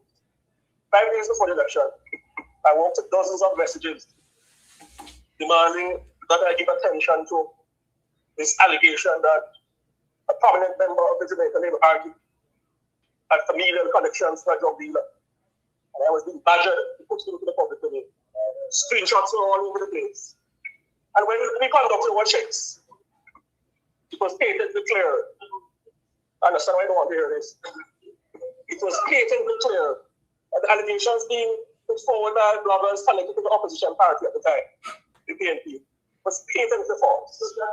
And even when it was entered into the traditional media space, that the allegations are false, the bloggers intensified the promulgation and advancement of the lie. I genuinely believe the Cyber Crimes Act may be used to forbid that sort of activity. Another example, only a few years ago, the matter of the King and Julian Sylvia. And my I can allude to because it's no longer so complicated. Yes?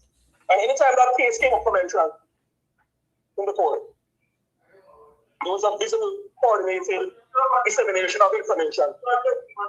Allegations by PNP bloggers speaking about the deceased.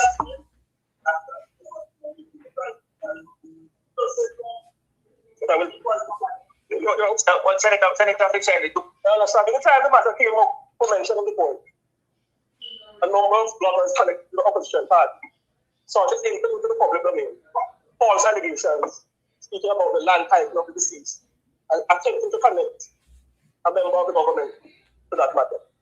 Totally wild and false allegations. And I in fact heard a member of the opposition currently on the bench who is pretty vocal now make a such a word comment when the matter of Seaga came up, seeking to connect a member of the administration. Absolutely false. Nothing of the sort. But again, this represents who seek to tell lies and diminish, hurt, and damage the reputation of honest and hardworking Jamaicans on the altar of political expedience. I strongly believe the Cyber Crimes Act may be made more fit for purpose to hold to account people who use social media in such a vicious and disgraceful manner. And I tell you what, the main matters were disappointing. As the senior members of the opposition, including members of the leadership, associating and recommending for national awards some of the chief purveyors of these toxic lies. I think that's a disgrace. And I strongly time. So you hear it. Yes. Andre Stevens talk, you know. But the last part, you know, when he said the chief purveyors of these lies, and or when the opposition leader was on his program saying him deserve an award because of these efforts where Hurricane Melissa responds and how he managed help the people. Mm-hmm. So this act, parts of it, I have long suspected is going to be used by or tried to be used by the Jamaica Labour Party because all he's talking about is PNP bloggers. You know? He never said bloggers. You know? He was very specific. Mm-hmm. That's why we wanted to hear him words. So I long suspected it when they just started it out. Yeah. But now I got confirmation and more the people have to know. They are coming after the freedom of speech of the bloggers. All right. The imagery, everything, the thumbnail, them, they will be coming after it in any way they can. All right. So watch out for that. Hear why this is garbage as it relates to Apka Fitz-Henley. And this is one of the reasons why you understand, you talk about persons who, right, I mean, need to be educated and need to be aware.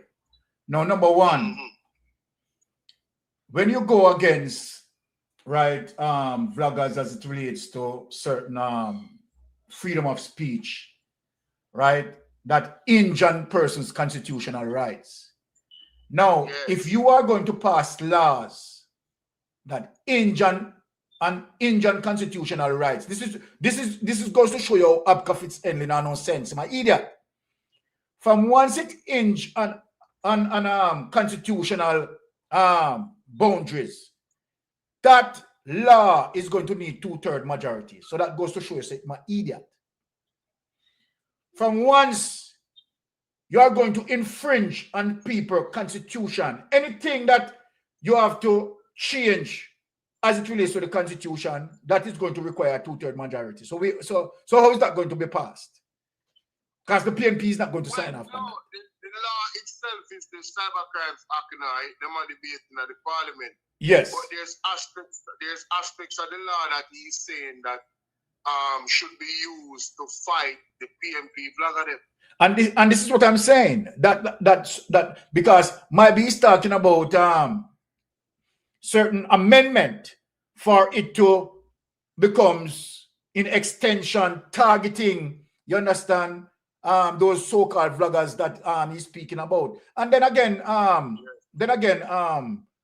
brother, You know, Bolo, listen, as it relates to the cyber, in terms of what Abka Fitz Endley want, if they say they achieve that, you know, so mostly JLP vloggers are going to be locked up more than PNP vloggers. I was wondering why would he even mention the PNP vlogger them? Well, exactly. The most egregious misinformation and blatant lies is coming from the JLP vlogger them. But most JLP vloggers would have gone to jail. So you don't understand. Most, no, Bolo, most, as a matter of fact, Bolo, 90% of JLP vloggers would have gone to jail. 99? Well, I'm glad how you put that. 99? I believe you. I believe you because I don't see one JLP vlogger was speak truth on social media. All of them are liars. So all of them would have gone to jail. And down to Andrew Wellness would have gone to jail. The amount of lie and tell on social media. My God. Him would have gone.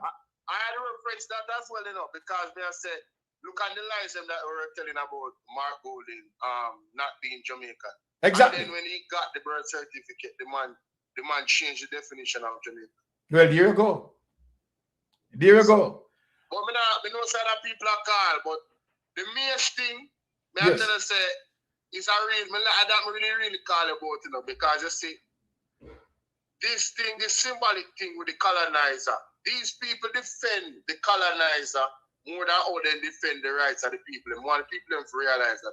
Yes. Because the bill in itself and the actual debate of the bill, the People's National Party, their constitutional rights was violated by the Speaker of the House. You're correct. She did not allow them to speak on a very important bill. As a matter of fact, if you guys check back from the Parliament before, she made a statement, it's on Hansard, that she would not commit to these people having a time to speak about it. Yes. You understand? And then she tried to guide the process as to, are you going to say the same thing as the next person? It doesn't matter. They have the right to speak. You cannot be the security guard on what people are supposed to talk about. Or if they're not talking about this, then they won't be able to speak. Exactly. It's a fundamental problem with the Speaker of the House, and she needs to be removed. And they need to find every legal way to remove her. And the thing is, because she's blocking democracy. You're so correct with that, Bolo. Right? Because remember, in a Bolo, every single member of parliament, right, has been duly elected by the people. And every single member of parliament has the right to represent his or her constituency as it relates to the people. So then, if you notice in terms of how they graph the business of the day or draft the business of the day, when it comes to burning issues, they don't put that into the business of the day. And then they suppress the opposition, you understand, not to bring up those issues. That's what they are doing. It's a full-blown dictatorship. Before I go, Misty, I need you to look at the Senate speech from what's your name? Donna Scott Bartley, Dana Morris Dixon. Yes. She came to, I guess, say, well, basically the ideas that the People's National Party have about the bill, they are misconceived, and basically the information and the discussion about the bill online is wrong in terms of the powers that the minister, the prime minister would have. All right. So I would love for you to carefully peruse those arguments, my general. I will, my brother. Right? I know say Mr. Lonesome definitely never touch on it. Yes, but would I love you if you touch on it as well, yeah? Yes, but let me tell you off the bat before you go, Bolo. Yes. Right? All the concerns that the opposition brought out as it relates to NARA lacking accountability and circumventing institutions, you understand, as particularly institutions that have to deal with procurement, right? That is evidently so. And the bill, as it relates to how it stands, right, is giving Andrew Holness the ultimate power to make decisions. But I'm telling you, she said that, especially what they just said a while ago. Yes. She made an argument that is not the case. Well. So me I tell you, need to look on that. Yeah, man. That long clip is a long. She was talking for long. Yeah. But she mentioned some key things where I mean I said, but this lady in my mind, I said, but this don't make us. One of them was this. The indemnity. So she's saying that is serious. This is what I understand. Yes. Yes, the man have indemnity, but he cannot do anything illegal. So basically, that is garbage. Because that is garbage. She said the bill said, as long as the man is operating honestly and faithfully or fairly or something like that, don't quote me on that. But I'm saying, what do you mean by honestly and faithfully or whatever she said? Why would you give him indemnity if he's not going to commit any crime and he's going to operate under the law? That is my question. Exactly. Simple. Why would you give him indemnity? But Bolo. That is giving him, that's a clear signal that he could potentially do something illegal, and if he does, he won't be locked up. Yes. It's like them don't think that people are going to look up what indemnity mean. It means not legally liable, no penalties. Exactly. So why would you have something in the clause that says, yes, you have indemnity, but you have to operate legally? That is confusing to me. That's why I say I want somewhat a lawyer to look and listen to what the eldest lady is talking about and look at the bill, because this don't make no sense, Bridget. No, what she's it's garbage. It's garbage. It's garbage. You understand? And as a result of the consequence of the indemnity, you have to make it known, Bolo, that it is taxpayers who would have to foot the responsibility in paying the damage. Right? That is there as well. Yes. And so then you have to, come on. I mean, look, let us ask this question. See, based on her argument, right? Did we know that Andrew Holness was going to come and do what he had done in terms of going into Cash Plus, going into Olint, going into SSL, rob investors, you understand, corrupted himself? Did we know that? We don't expect that. That's another great point, you know. There you go. Because they are talking about we live in a low trust society. But they created it. There you go. When you look at the track record of Andrew Holness investment in all of these entities I just mentioned, who in a them right mind would have trust Andrew Holness? There you go. Over something like NARA. But again, Bolo, right? This administration, Bolo, as it relates to more than 10 of his ministries, right, have billions of dollars going into trillions of dollars unaccounted for. Yeah, that's what I'm saying. The track record is no good. It's crazy. And you're asking people to trust you with NARA. You understand? That is going to process over 2 trillion Jamaican dollars. Crazy. If I was the government, I would operate in such a manner where I don't need the trust of anybody. Everything is transparent. Everything goes through the most rigorous procedure to make sure they can't point the finger upon me. All right. Because the trust level has deteriorated to that level. But this is it. You have to rebuild the trust of the people. This is it, Bolo. In order of transparency, accountability, checks and balance, just make it be simple. Remove the indemnity.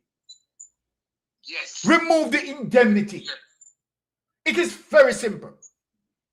Simple. Remove the indemnity so that these people can be held accountable. So why you make sure, as it relates to the policy, you are offering them protection. That is what you're offering. That is the indemnity. You are offering them protection. Why would you do that if you're talking about good governance? Does that make sense? It don't make no sense, brother. Okay. No sense at all. All right, my Big brother. up yourself and respect your father in the background there. Blessings. I see him, respect. All right. And the chat, blessings to the chat as well. All right. Blessings, Bolo. Walk good. Yeah, man. All right. All right. Let me just take 3 more cards and then we close off. 3 more cards and then we close off. Call number 1. Yes, Mystic. Yes, caller, you're on Mystic Sensation Live. Go ahead.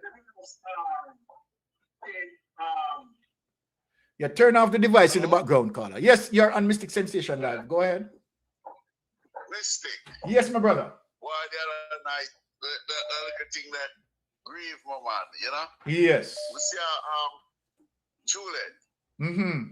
She take that thing there so aggressively going down on the woman like that, and I call the marshal for chew her out, you know? Mm-hmm. No house slave. She had the house slave, you know? Even the marshal I try to it though, and they do a shot that hold on the caller. You realize that the marshal, you understand, did not want to even consider what she had instructed him to do. The marshal was trying to avoid it. You notice it? I'm glad you mentioned it. I noticed it. And the marshal, because she called him a whole butter. Marshal, yes. And she there, she acts so bitchy. Like the bitch she is. Can I call her out bitchy? I'm going to respect her, you know? She's a bitch. Man.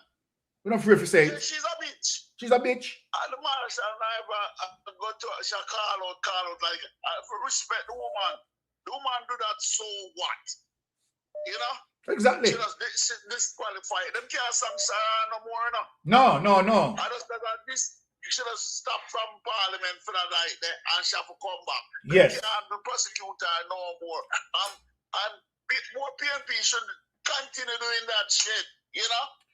And you know, hold on. You know one I think what hurt me, right, is when you have some voices, right? And it really hurt me, right? Is when you have some voices who saying that the PNP need to do more.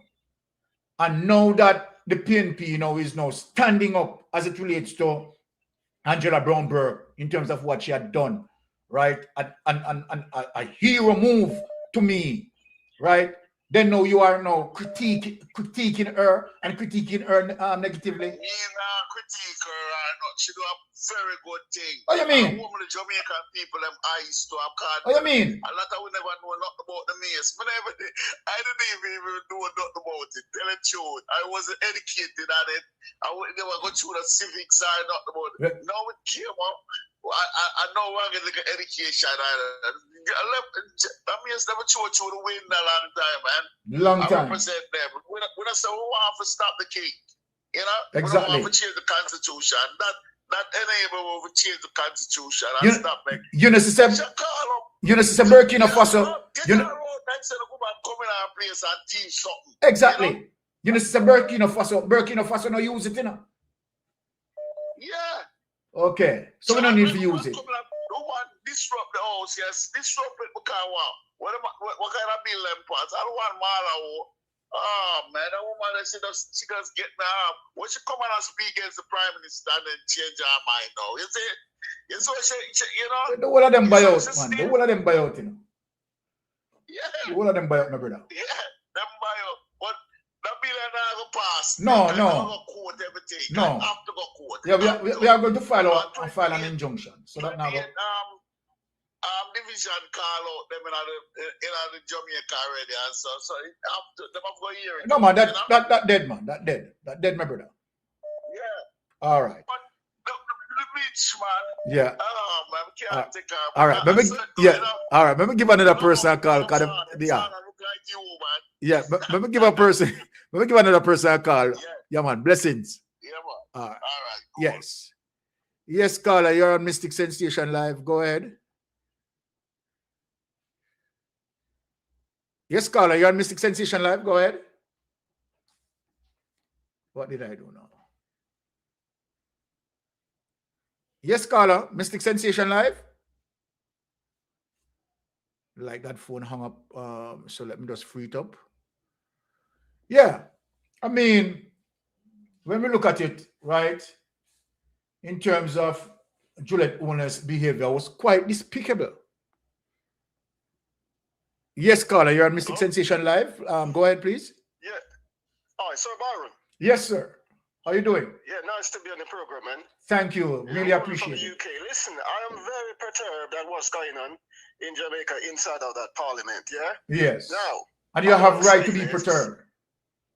Yeah, I'm going to say this, yeah? But I think when Juliet Holness was voted as a motion to be the Speaker of the House initially by Philip Polwell, I think that's where the problem started. They should not have seconded the motion. I agreed with you in terms. I agreed with you. I agreed with you. Conflict of interest, right? I agreed with you. And so I partly blame the PNP for this because, to be honest, once, and you see what happened, they were elected again on a second term. Well, all right, hold on. Hold on. All right, no, hold on. Hold on, Carla, because there's something that we need to set straight here, right? Right. Normally, as it relates to Parliament standing orders, right? As it relates to the first, as it relates to the previous administration, in terms of she being the Speaker of the House, per standing order, right? Normally, when someone being selected, right, within the standing order, right, the opposition will normally support it. So we need to understand, right, the framework of the standing order. However, to show you that the opposition, right, stand firm as it relates to this this administration, right, the People's National Party, right, did not support it. So we don't want we don't want to have the message going out there as if to say we support it. We as it relates to this administration, we have not supported it. All right. Yes, so go ahead. Yeah, I understand that. I understand what you're saying, and I'm very much in agreement with that. But what I'm saying, that initial motion first, when it was done, they should have looked at it and said, no, this is going to be a one-way street because it's going to be a conflict of interest on the basis it's not illegal. That's a fair point. For her to be Speaker of the House. That's a fair point. It causes a conflict of interest. That's a fair point you're making. Yeah? That's a fair point. And so I know that is done, and it's been done on a second time, but not by the PNP. They can't now. Is there a way? Is there anything within the Constitution that to say now? It is causing an uproar in the House. And to be, even before you answer that, let me just say this, please. Yeah, I did not like how Dr. Angela Brownberg was being dealt with by Juliet Holness. It was wrong, irrespective of what had transpired. Totally wrong. She should not have spoken to the woman as if she's a child, and the way she done it, because there in the House of Parliament in the UK, you would never see that happening, even if somebody had touched the mace. But hold on. But hold on. Since you made that since you made that point, it is not one time. It is not one time that action taken place in the UK. I have several clips of it taken place, and trust me, the person who registered, right, their opposition of what going on in terms of touching the mace, they have never been spoken to in such a disrespectful way. They have never. When you look and see how Juliet Holness, and at one point it's like her body language is suggesting that she feel like should have come down there and just grab her up and beat her, and how hooligan this we have in the parliament, man. It's a hooligan. It's as if she had a personal vendetta against Dr. Juliet. And she does. She does. Yeah. It's wrong. It's wrong. And to be honest, I've not heard anyone except for what's his name, Andre Stevens, speaking against her demeanor and her behavior. Yes. Yeah. It's totally out of. It was just wrong. So totally wrong. Is he going to adapt any sort of principle regarding what she did in the House of Parliament from the House of Parliament here in the UK? She needs to have a look again and say, hold on, this is not the way it meant to be. because that's not how it is. The monarch over here doesn't govern in that way. Solid point It's you're wrong. making. Solid point you're It's making. wrong. It's a fundamental wrong. It is wrong. She's talking to this woman who was earning her PhD, and the way she spoke to her is like, you know, she's a nobody. Get out. You need to leave or get out. Hey, Mr. The thing burn me in you. In an uproar. Let me tell you something. Let me tell you, say, it burn me in my belly button, man. It thing burn me, you know. In terms of the way how, you understand, she had spoken to the lady, you know. Speak her down, you know. You understand? I said, what is this? And then the Prime Minister, her husband is talking about going forward, right? Now, just imagine, and let me say it out loud, the criminal husband that cannot be certified. This is a joke. Listen, I've never seen anything in my years. Of course, you know, I like the politics. I follow the politics. You know what I mean? But I've never seen anything like this in all my years. When Ed Bartlett had done, because Ed Bartlett did it, I can't remember if the focus was on him in that way at that time. She wasn't of course the Speaker of the House, but no. The approach I'm pretty sure was no way close to what went on. But I tell you something, Carla. Recently. I'm telling you something, you know. The way how Andrew Holness is a hypocrite, you know. When Edmund Bartlett did it, you know, Andrew Holness was in the cabinet, you know. Andrew Holness witnessed it, you know. And you saw him pretend as if for the first time it happened. Exactly. When did let me ask a question. Let me sensitize the people. When did Andrew Holness get into the politics? Andrew Holness got into the politics 1997. When did Edmund Bartlett done that? 2004. You understand what I'm saying? Yeah. Okay. Yeah. So argument done.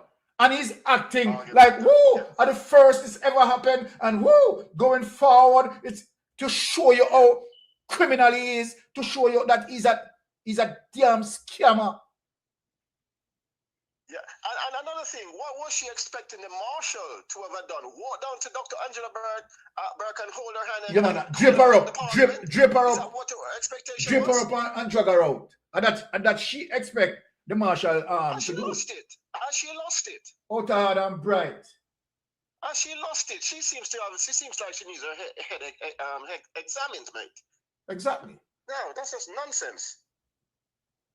Crazy. It's nonsense. But you know, that's just my 2 pennies anyway. I'm just really disgruntled over what's going on. I'm not even going to touch the NARA bill because that is another thing all by itself. All by itself, my brother. All by itself. So I'm not going to touch that. I'm going to leave the space for somebody else to give their 2 pennies as well. Yeah. Yeah. Thank you very much. My call, Sir Byron. You're welcome, sir. You're welcome. Yeah, man. Have a good evening. Bless Cheers, you. mate. Nice one. Bye. All right. Bye. And good evening to your dad as well. Yeah. Yes. All right. Cheers. Bye. All right.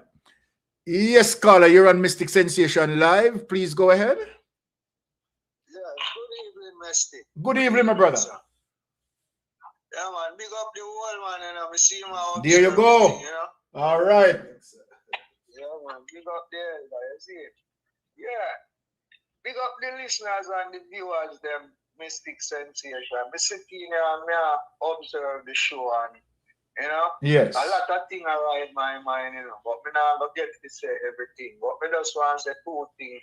I ask you 2 things. Yes, my brother, go ahead. Like how Andrew Holness not signed the code of conduct and him rest a member then.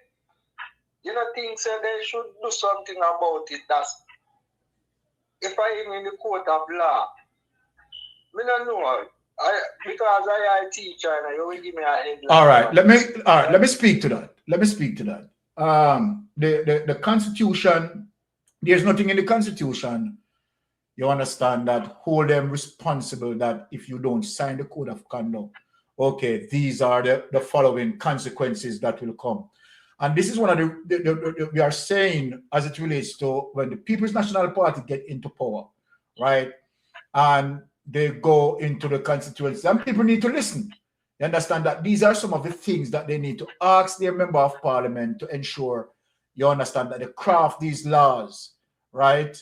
And make sure that, you know, particularly it goes into a parliament standing order, or you can make it more entrenched in terms of, you understand, of that embedded in the constitution.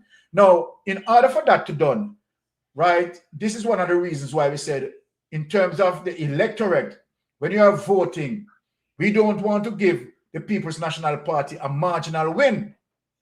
We want to give them a 2/3 majority win, so that having the 2/3 majority, right, they will have an opposition, you understand, to stop, you understand, a bill.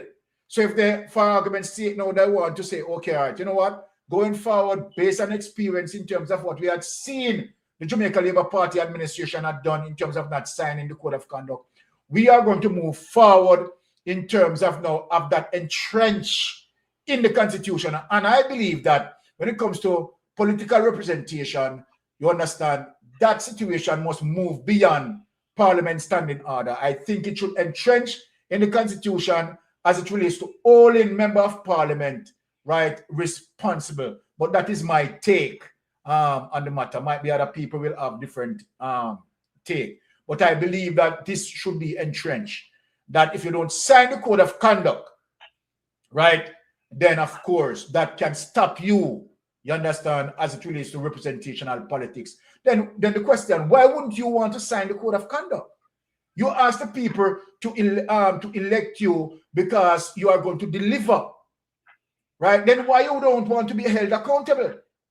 This speak everything as it relates to the kleptocratic government that Andrew Holness is operating, the Banana Republic. So it's a very good point you're making. Yeah, understood. One more thing, my boss. Yes. We see Andrew Holness and go around, and he might walk with this big, bossy confident, as if he's confident in himself, and nothing can happen to him with regarding the law. If he come down on him with the books, regarding all the wrongdoings that him with our SSL, the CM, what them call it, the money thing, them where everything crash and him alone get back. Cash plus all-int. Yeah, all those things. Him so confident that nothing going to happen with it about all these things. Okay, all right. Very good. But like, you bring up that. You understand that is something that I need to expound on. Right? Now, and this is why it's significant. That's why every time you see me put a fire upon the DPP, I put a fire upon the DPP, and I put a fire upon the Commissioner of Police. Right?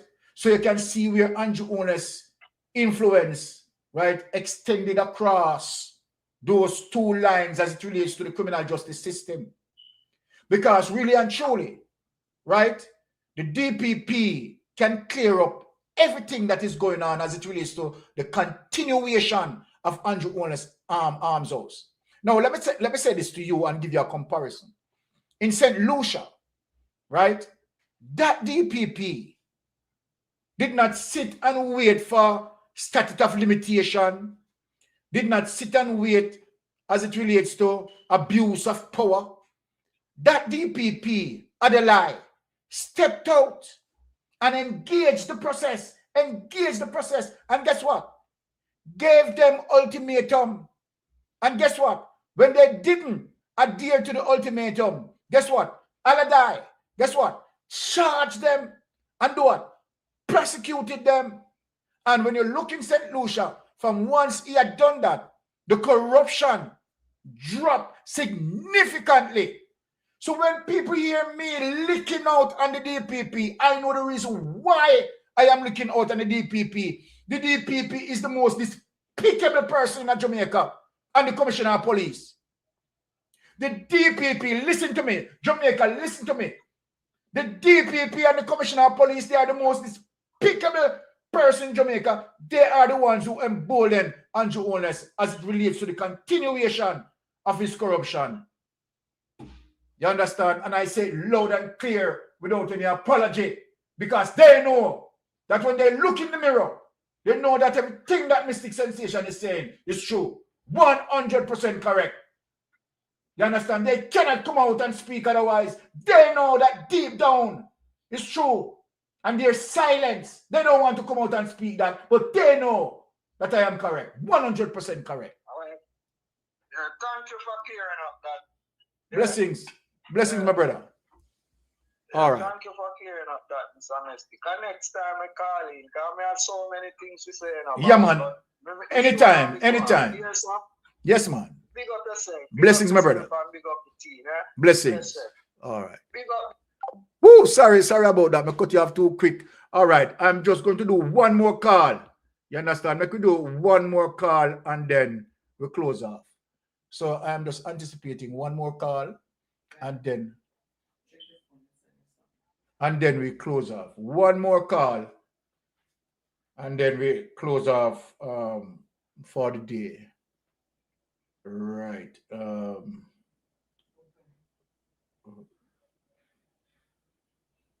Okay, all right. See me get me one more call here. I played this already. Oh, you did? Yeah, yes. Okay. Yes, caller, go ahead. You're on Mystic Sensation Live. Here am I with my other 2 cents here. All right. I missed it. Yes, my sister. Now, the Westminster system Yes. is built upon principles just like the civil service. Yes, you're correct. So when Juliet Oldness all come out and talking about the other ministers and directors and tell them what to do, she's wrong. Of course she's wrong. Because the norms, it's supposed to be impartial. Yes. And professional standards. And she should not be operating on prejudice and personal interest. So she should not be the Speaker of the House because she's a member of Parliament. Hold on. And the wife of a Prime Minister. Hold on. She's a Jamaica Labour Party person. Hold on, my So sister. she will always seek the interest. Yes, hold on, my of her sister. party and her husband. Yes, hold on, my sister. Stop right there. Right? I love what you said. Now, let us tell them, because might be a lot of people don't know. The Speaker of the House, as it relates to the standing order, the Speaker must be impartial. Must be impartial, as it relates to the standing order. And I heard her on an interview. And the insight that she was given is to say that she elected by a constituency. Simple means she's elected by our party. So what she's saying that to say that, okay, it is a difficult thing because she's going to have to favor her party's position. Yes, that is the reason why she shouldn't be the Speaker of the House. Right, because she's supposed to be under like a civil service guideline, because as a civil servant, regardless of what government in power, you are working, you have to be impartial if you are going to work as a civil servant. Yes, you're absolutely right. You cannot take side with a party, or when this party is in or take side with government. You have to be impartial as a civil servant. Yes. And the Speaker of the House is equivalent to a civil servant. You are correct, So madam. she should not be the Speaker of the House. And the You're correct. Westminster style goes off of the same thing like a civil servant. You're correct. You're correct. So she should be stepping down. She should not be there because she not only she's seeking her interests and her husband's interests, and she's rude and she has no manners. And you plus, cannot speak to people like that at all, because the fact is this: she's like an animal. You understand what I mean? She talks down to people, and she should go. yes, you're perfectly right with that. Right, you're perfectly right with that. So, and plus, they're under investigation. Standing order, just like how she's telling everybody, oh, the standing order says this and the standing order says that. Well, Miss Juliet Oldness, the Westminster favors civil servants to be decent, Yes. fair, and impartial. And impartial. And you're none of that. She's none of that. Thank you. You're more than welcome. Well, all right. Well, that is a wonderful call that we have gotten to close the show for today. And my people, I don't think I'll be coming out later, right? Because you have to attend to other situation as well. So I will say, stay well, right? Support Lonesome, support Brother Rattigan, support PDTV, right? Andre, right? And all the other mediums, they attack for the press, right? They talk your mind, and you know who out there, the bowler, right? Give them your support. And of course, Portland Spice TV, right? We always like to listen to Hyman, right? Teaching us, right, about the depth of the economy, right? We stay tuned to those platforms because, of course, quite edifying, right? And of course, you get your benefits right from there. So, want to say, I am out. Walk good. Love you all. And see you again. And when am I coming out? Tuesday? Thursday, Friday, Saturday. Yes. See you again on Tuesday. Stay good. Bless upon yourself. Love you. All right. I know why you come to me with that foolishness, you know. You elect a prime minister, and is a prime minister run the country. It is time we learn to hold our leaders accountable for their actions and stop making excuses for them. Stop making excuses. Otherwise, go elect the people who really run in the country. And I don't want the right start that stupid argument. Hold the people you elect accountable and stop making excuses for them.